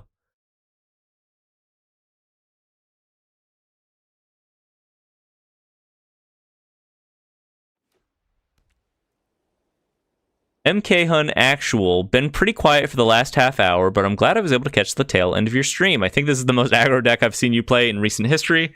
Big fan of the ooze. Yeah, I don't play aggro too often, huh? I do like aggro decks, like in paper. I do play a lot of aggro. Typically white aggro lists, but I think they're fun to explore if I have like an idea to contribute. Like in this case, the Arc of Hunger idea. Does it make sense in a burn list? But otherwise, I feel like people tend to enjoy the more synergy-based strategy videos, more than my just straight up like, this is an aggro deck lists, you know? I think I just attack first here.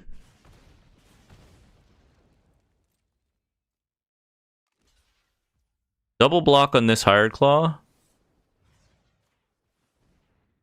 Try a Burst Lightning. It's good.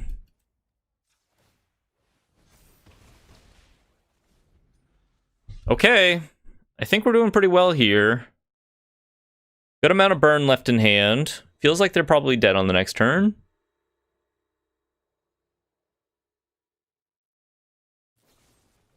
Get lost to Hired Claw. We love it. Practiced Swordsmith. Looking pretty good.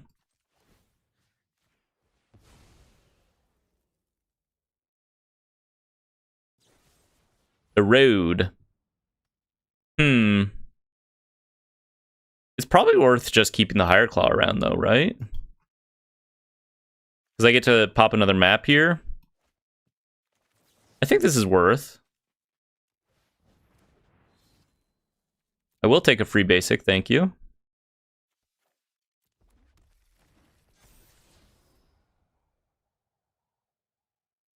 Leave that on top? Sure.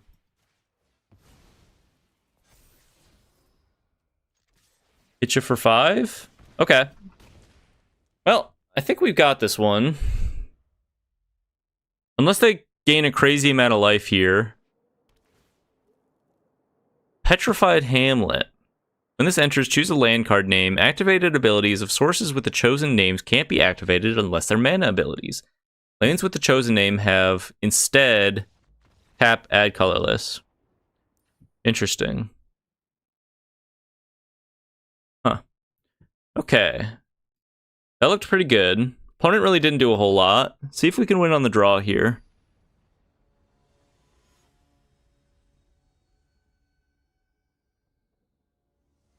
See if we can win on the draw.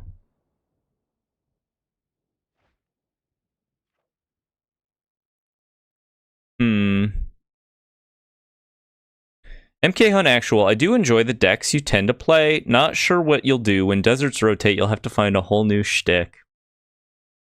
Yeah. I've been saying, okay, there's a Day of Judgment. That looks pretty good. I've been saying I'm gonna become Pioneer's biggest supporter. Once deserts rotate, I'll just start playing Pioneer deserts. Find a whole new Pioneer loving audience. Towns? That's kind of true. I could be the Towns guy. I could become the Towns guy. I don't see why not. Maybe Pyroclasm on the draw might have been good. Maybe. It definitely lines up against certain hands, but the problem is like the hands I'm really worried about are like this exactly, where Pyroclasm just wouldn't have mattered, you know? Fortunately, we have the Day of Judgment. I don't know that they're going to expect Day of Judgment. I will be sad to see the deserts go, but I also firmly believe in my heart that it won't be the last we see of deserts in Standard. Someday, on a distant plane, the deserts will be there, and we'll get to enjoy them. Starfield Shepherd, huh?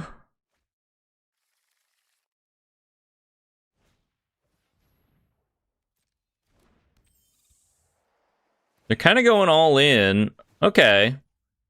You know, we get to flash back the Day of Judgment a few times, as long as we have these Scrollsmiths, which is kind of interesting. It gives us an angle that Burn can't really do. Wow, they are going all in.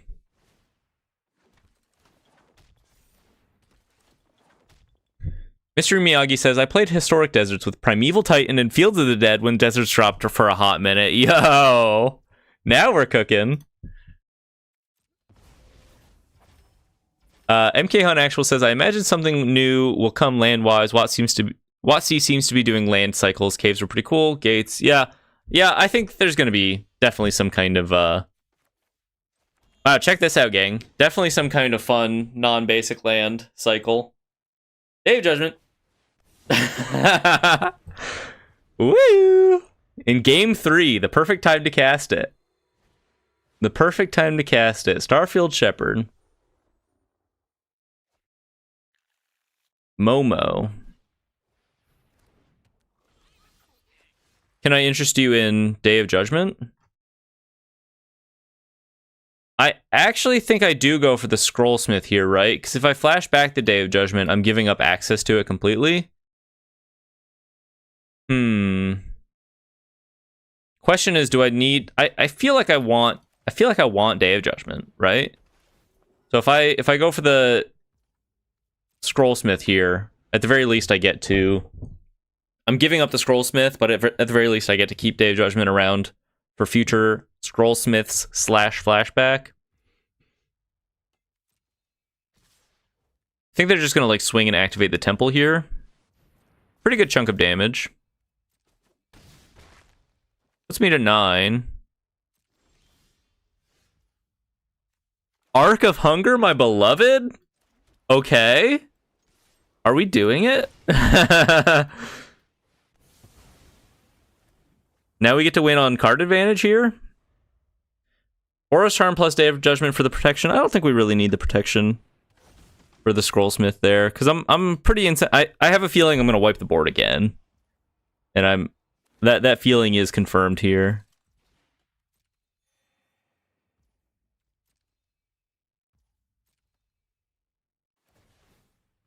I actually think I just go for the full board wipe right away. Oh. Maybe not if they're sending Halia to the warp zone. Burst Lightning. Maybe I just Burst Lightning the Zenith here.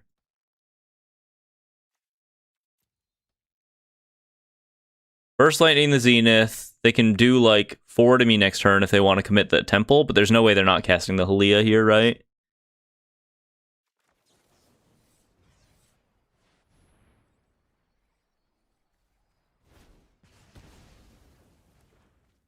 Feels like they have like a Get Lost in hand, maybe?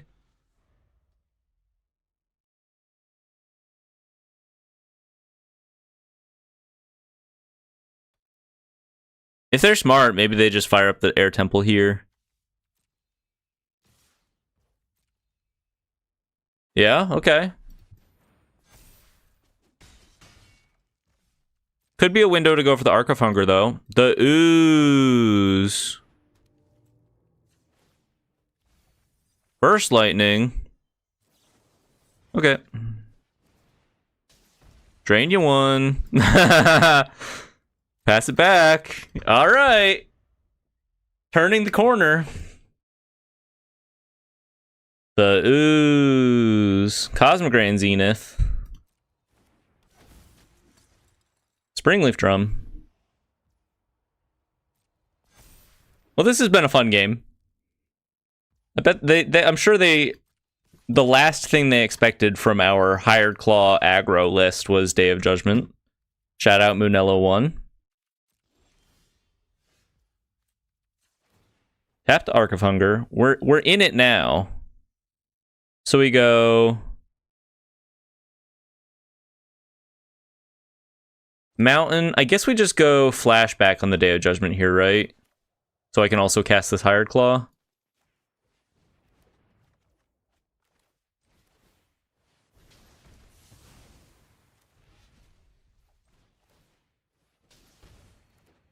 Oh, we're draining.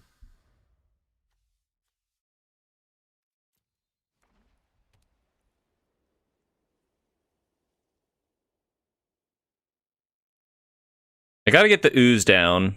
Be able to start gaining an extra life every turn. Seam rip. Okay. Doesn't play the Halia. Interesting. Activate the Arc. Lightning Helix. Yep. Helix you for 4. Pretty nice. Play the ooze. I guess I just play the Scrollsmith here, right? Just start going all in. Let's fucking go, gamers. This looks way better than the other list ever looked, right? Just being able to have more proactive starts and also just be able to do like arc shenanigans in the late game.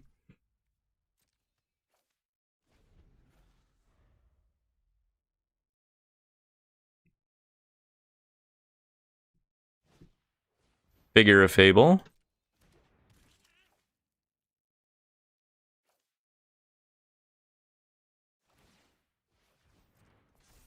I'm kind of surprised this Halia is just sitting here. I guess they don't want to run it into the Lightning Helix.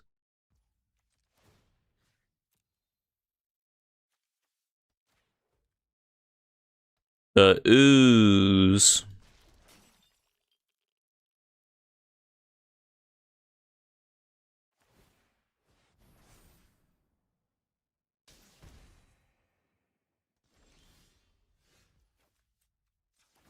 Activate the Arc.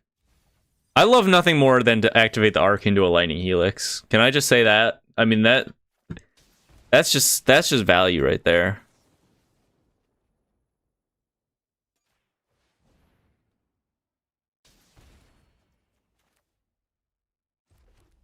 If I flashback my flashback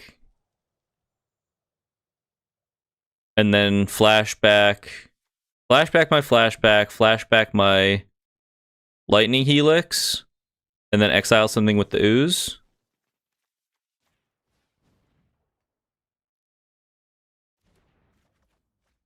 It's a cute little extra damage. Just flashback back and forth forever. I don't think it really matters.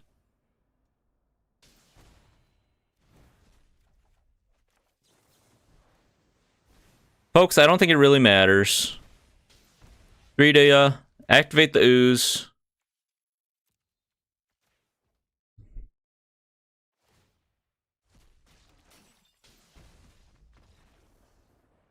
Just go into a fever dream. Start casting burn spells left and right. Pew, pew, pew. Pew, pew, pew. All right. That was fun. That was fun. 5:20 p.m. 5:20 p.m. Usually I've ended the stream by now, but I'm having fun with this list, so I'm going to play one more. Just for the fun of it. Feel free to stick around if you'd like. Feel free to stick around. That was a fun one. Hold it out. One of the greatest games of all time. Yeah, kind of. You could maybe say that without sounding facetious. Pretty good hand. We've got the Arc of Hunger. We've got the Arc. The Arc is here.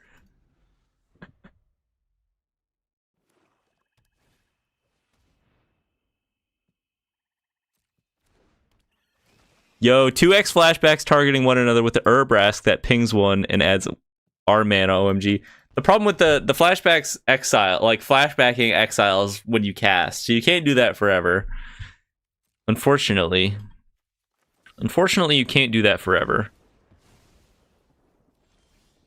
Okay, black is another color that classically has a hard time dealing with artifacts. Could be a great Arc of Hunger game. If we manage to resolve it, there's a Hired Claw. Draw a little pressure from our opponent.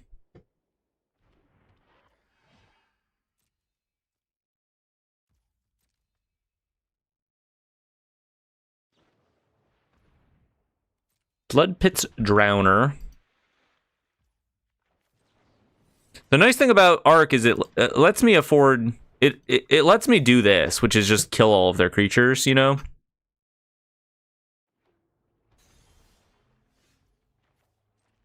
You can't really typically get away with that in a standard burn spell or in a typical burn list because you don't have card advantage. But Arc gives us a little bit. It gives us good card advantage until it gets countered by Phantom Interference. R.I.P. in peace, Kaito, the bane of nightmares.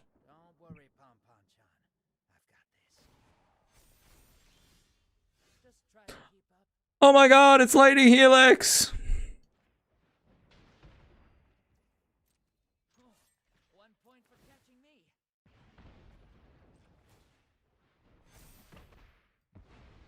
Kill off your Kaito.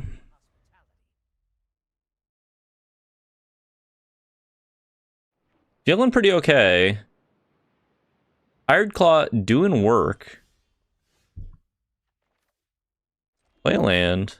Yeah, try to swing in, I guess. It's what Hired Claw was made to do.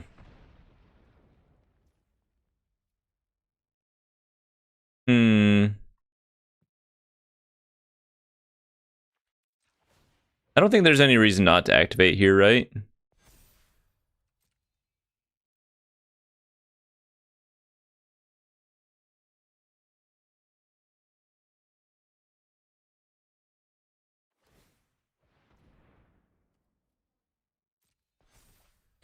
Ain't no laws when you're hiring claws.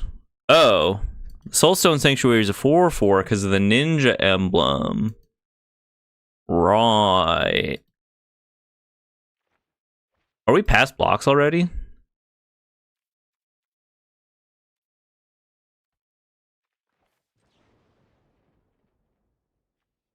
It sucks to have to do this, but I think I have to do this. I kind of totally forgot about the ninja emblem.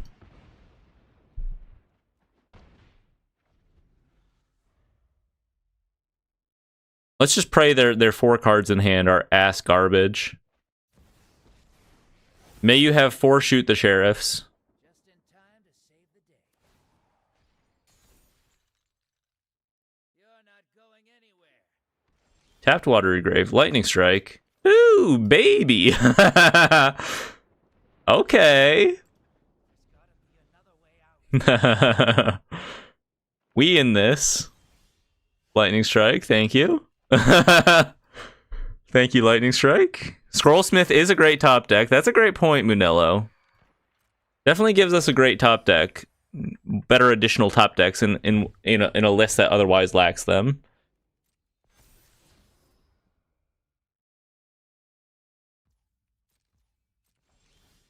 Boros Charm. Swinging in.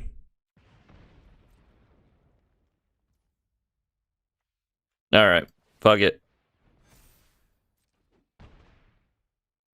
Hired Claw going the absolute distance.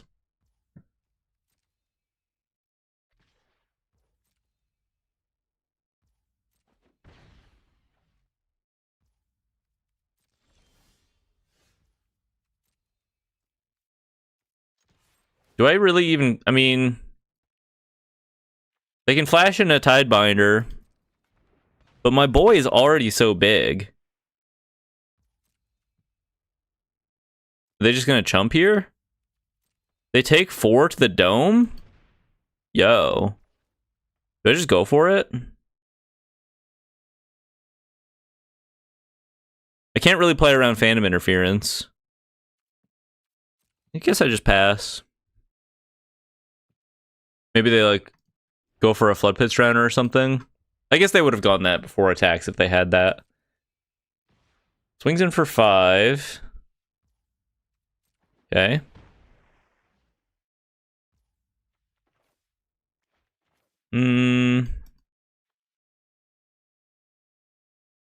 Probably Boros Charm, right?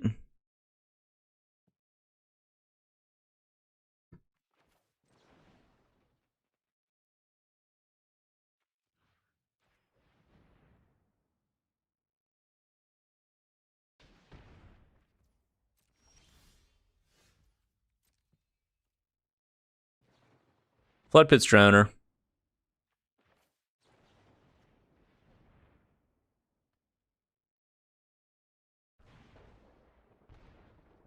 What can I say? Sometimes you just lightning strike your opponent to death. Pretty good top decks for us in that game.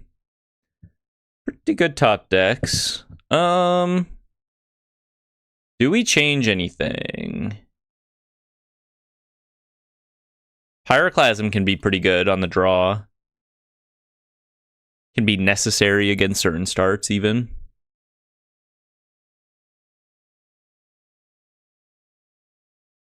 I'm not sure that I'm convinced on the Oyer Axonil here.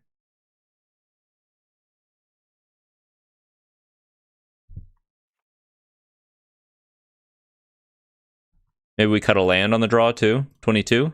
I think we're allowed to do that. Our basic split is probably not correct. The land base is probably not correct.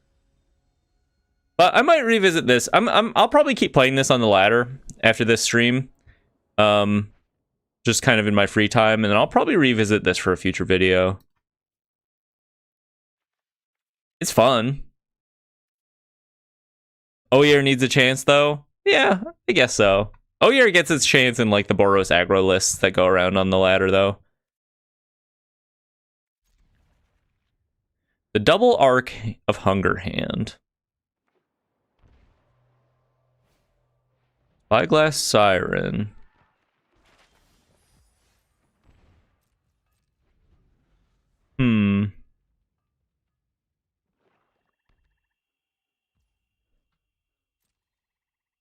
Swing for 1.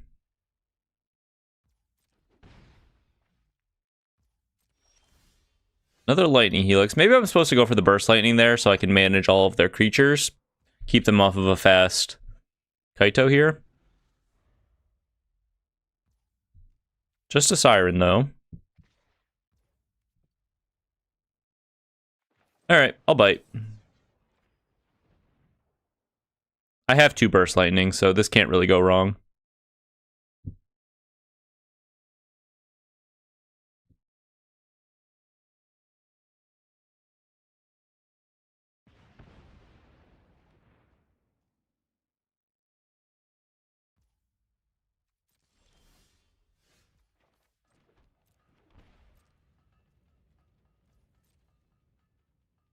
Shock in the Sacred Foundry. Blood Pit's Drowner. I'll just pass here. If they hit their 3rd land drop, I'll kill the Drowner before attacks.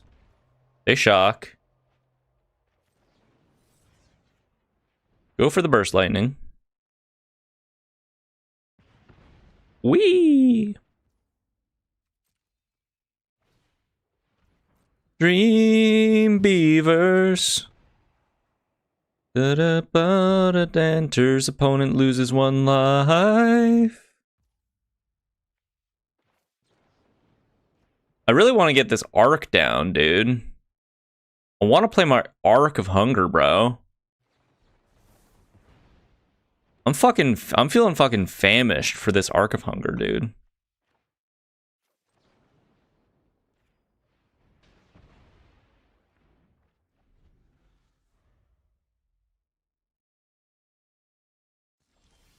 Okay. It's happening. Kishana's Tidebinder isn't real and it can't hurt me. They for sure have like Kaito in hand though, right? Yeah. Okay.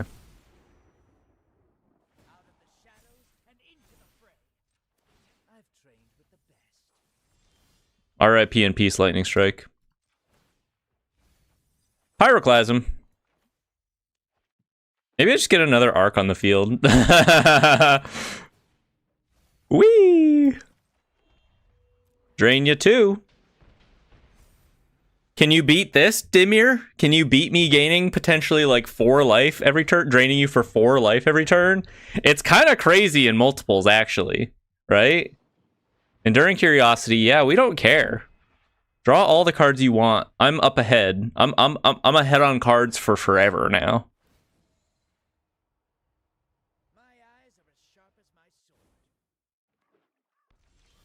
Oh, baby.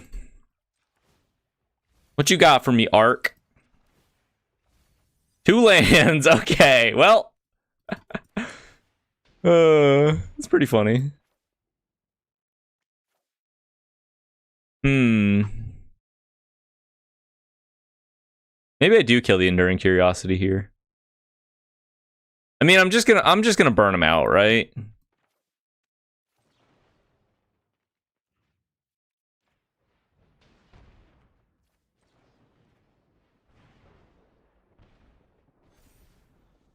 Make him have it.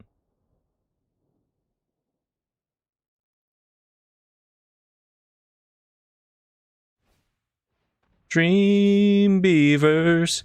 Gaining a life may be relevant. Double arc on the field, pretty good. Sucks to go land, but I think we're looking okay.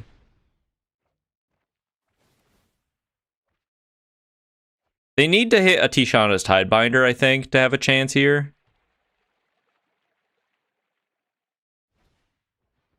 Siren.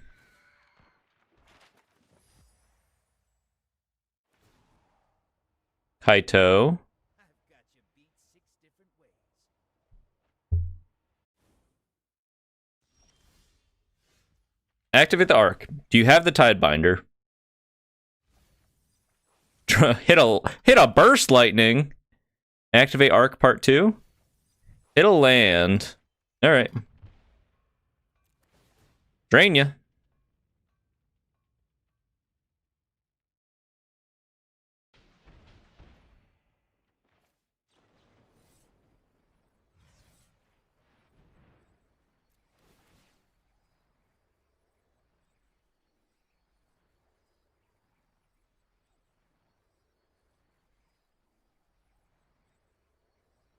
They could have like double spell pierce, I guess.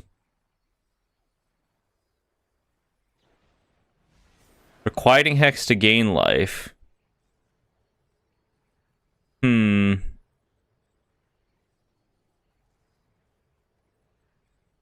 Okay.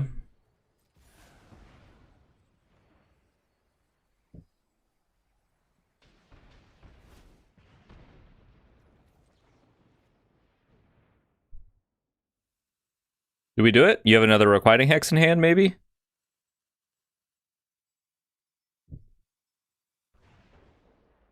Okay. All right. Arc of Hunger. Kind of looking kind of good. It's pretty, it's nice when your opponents can't interact with it. So our wins being against mono white and Dimir, the worst colors to be able to actually answer it. And like, who's going to bring in a Null against us? You know what I mean? You're going to bring in a Null just to answer the Arc of Hungers? Probably not. That felt pretty good. That's a pretty fun list. I'm going to keep working on that one. Appreciate you guys hanging around. Yeah, that was fun. Keep a lookout. If you liked this list, it'll probably be the next one I tackle. I think we're pretty close to like a pretty playable Boros burn list, right? But there are some things that I think could use a little touch ups, like probably the land base is not quite correct. Probably pretty easy to justify. Maybe you could justify one of the man lands at the very least. This is the worst man land, but it is still a man land. You know what I mean? And we don't really need to be that out of the gates in this style of deck. Maybe it's worth considering. But I was going to say at the very least, Multiversal Passage is definitely an easy include. Okay, well, that was fun. Thank you all for coming. Catch me next week. Catch me up during the week if you're not subscribed yet. Fun time hanging out. Be on the lookout for other Strixhaven stuff. I don't have a whole lot of wild cards to work with right now, so maybe it'll be a few different varieties of Boros, a few different varieties of Arc of Hunger and what have you, while I accumulate some material. But anywho, fun stream. Thanks for hanging out, and I'll catch you on the next one. Bye bye.